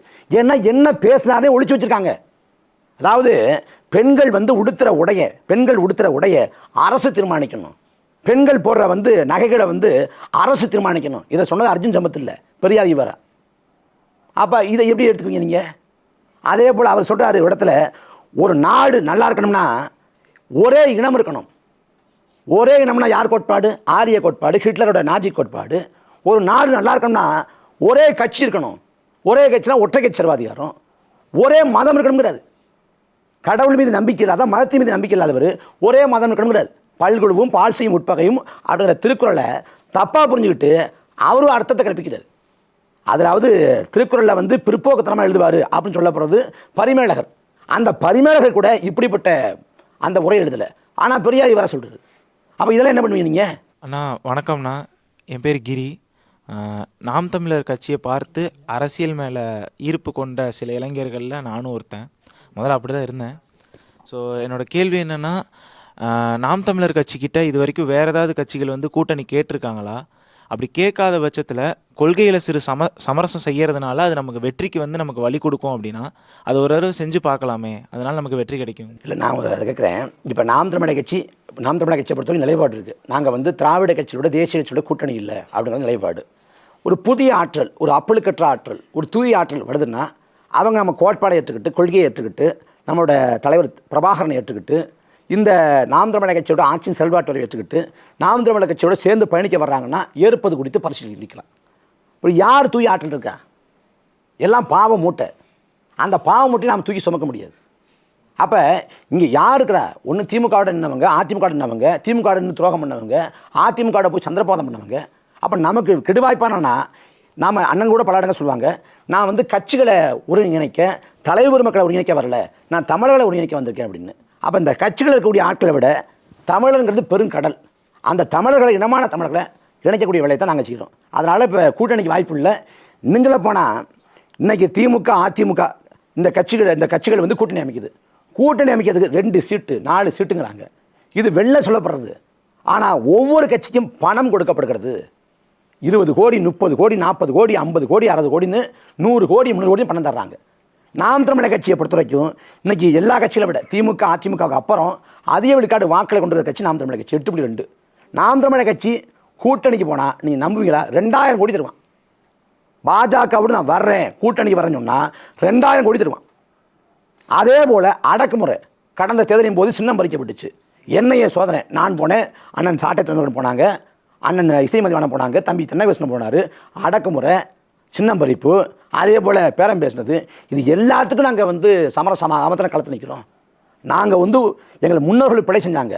ஐயா சீவா ஆயத்தனா இருக்கட்டும், ஐயா மாபோசியா இருக்கட்டும், அவங்க சமரசம் பண்ணிக்கிட்டாங்க. எங்களுக்கு ஒரு புரிதல் இருக்குது.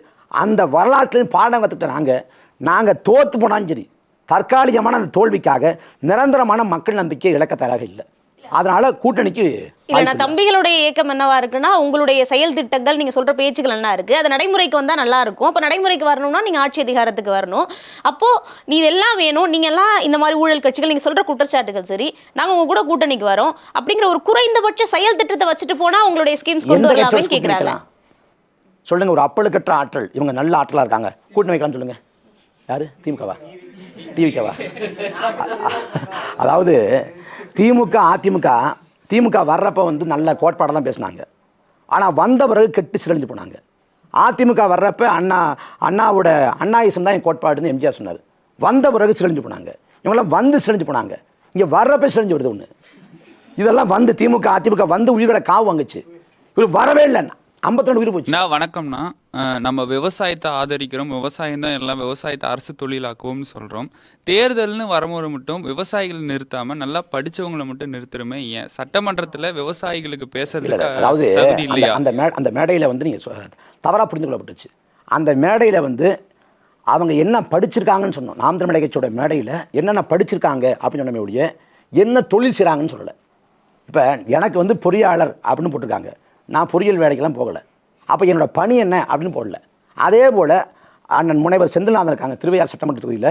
அவங்க படித்தது வேதியியலில் முனைவர் பட்டம். ஆனால் அவங்க வந்து விவசாயம் செய்கிறாங்க.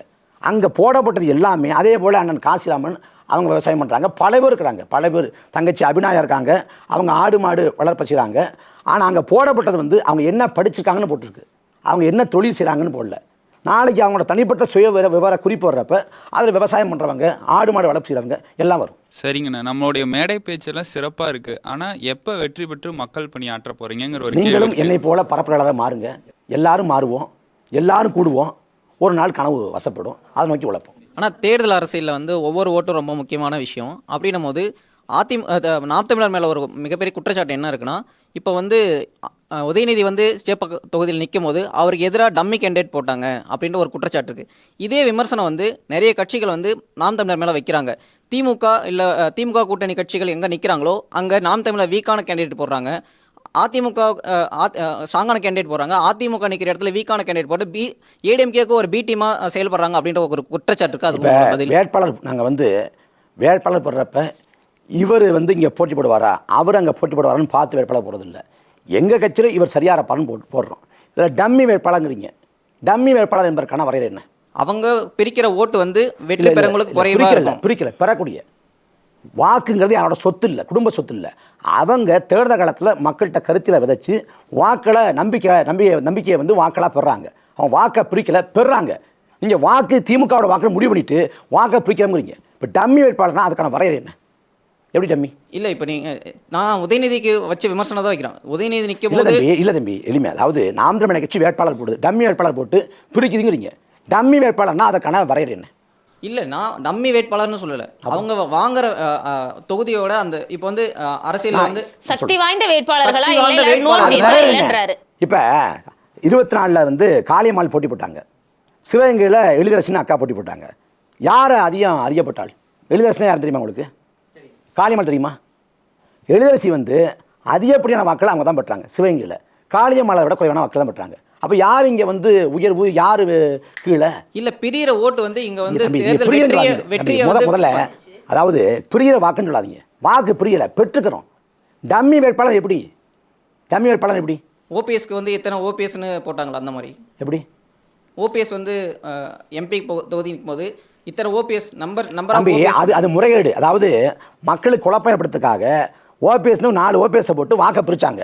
நாம் தமிழர் கட்சி 234 போட்டி போட முடியும் பண்ணிட்டு வேட்பாளரை போட்டி போடுறோம். அதில் உதயநிதி வருவார், ஸ்டாலின் வருவார். எது டம்மி வேட்பாளர்?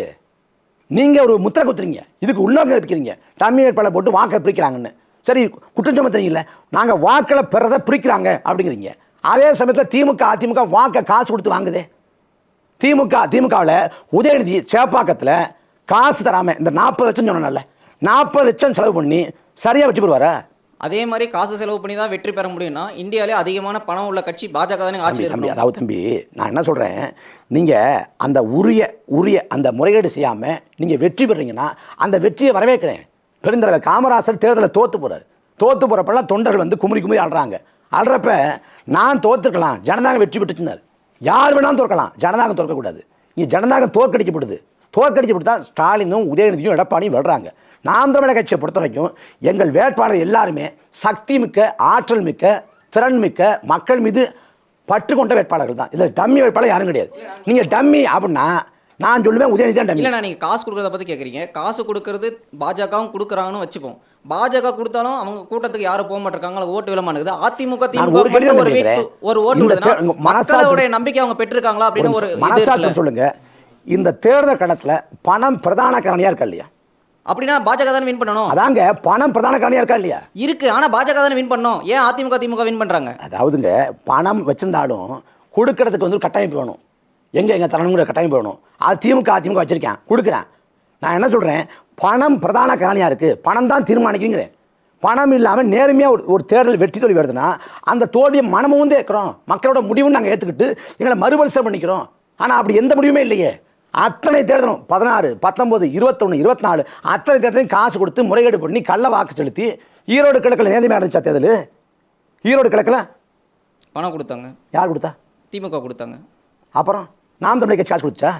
இல்லை. அதாவது காசு கொடுத்து முறைகேடு பண்ணி கள்ள வாக்கு போட்டு வெற்றி பெறவன் டம்மி வேட்பாளர் கிடையாது. நேர்மையாக கருத்தை சொல்லி, கொள்கையை சொல்லி, கோட்பாடை சொல்லி வாக்கில் பெறவன் டம்மி வேட்பாளர். அப்போ என்னன்னா உங்கள் சிந்தனை தான் மாற்றணும். சிந்தனை மாற்றல. நான் என்ன சொல்ல வரேன்னா, இப்போ வந்து காசு கொடுக்கறது மட்டுமே ஒரு ஃபேக்டராக நம்ம வைக்கிறோம். வேற என்னங்க பிரச்சனை? வேற என்ன இருக்குது? முதன்மை அதானுங்க. இந்த 40 லட்சம் செலவு பண்ணி வெற்றி பெற்றுவானா?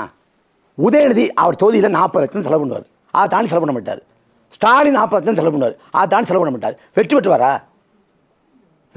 சொல்லுங்க. அதை நீங்க வெற்றி பெறுவாரான்றது அப்படி வெற்றி பெறனா இந்தியாவிலே அதிக பணம் வச்சிருக்கிற பிஜேபி தானே ஆட்சியில் பிடிக்கணும். அதாவது நீங்க மாத்தியே விஷயம் இருக்கீங்க. நான் ஒன்று ஏற்கனவே நீங்க எலக்ட்ரல் பாண்ட்ல இந்தியாவிலே அதிக பணம் வாங்கினா பணக்கார கட்சியான பாஜக தானே அப்போ ஆட்சியில் இருக்கணும். அவர் என்ன சொல்றாரு, அதுக்கான கட்டமைப்பு பாஜகல இங்க இல்ல, அதிமுக பாஜக கட்டமைப்பு இருக்குன்றாரு. வெற்றி பெற வாய்ப்பு இல்ல. அதனால தான் ராஜீவ் காந்தி இல்ல மத்தவங்க எல்லாம் கட்சி விட்டு வெளிய போறாங்கன்றதான விமர்சனம். தம்பி, உங்க கருத்து நீங்க வச்சுங்க. உங்க கருத்துக்கு நான் மதிப்பளிக்கிறேன், நான் ஏற்கல. அது உங்க கருத்து, அது நான் ஒன்றும் பண்ண முடியாது. உங்க கருத்தை மாத்திரம் என் வேலை இல்லை, என் கருத்து சொல்றதான் என் வேலை. என்னோட கருத்துக்கு நான் பொறுப்பு, உங்களோட சிந்தனைக்கு நான் பொறுப்பு இல்லை. அதனால நீங்க டம்மி வேட்பாளர் நினைப்பதும் இல்லை வந்து ராஜீவ்காந்தி கல்யாணம் போனது இதுதான் காரணம் நினைக்கிறதும் உங்கள் விருப்பம், உங்கள் உரிமை, உங்கள் ஜனநாயக உணர்வை நான் மதிக்கிறேன். நிச்சயமா இவ்வளோ நேரம் மாணவர்களோட கேள்விகளுக்கு முன்னிட்டு தெளிவான பதில்கள் நன்றிண்ணா. Subscribe to One India and never miss an update.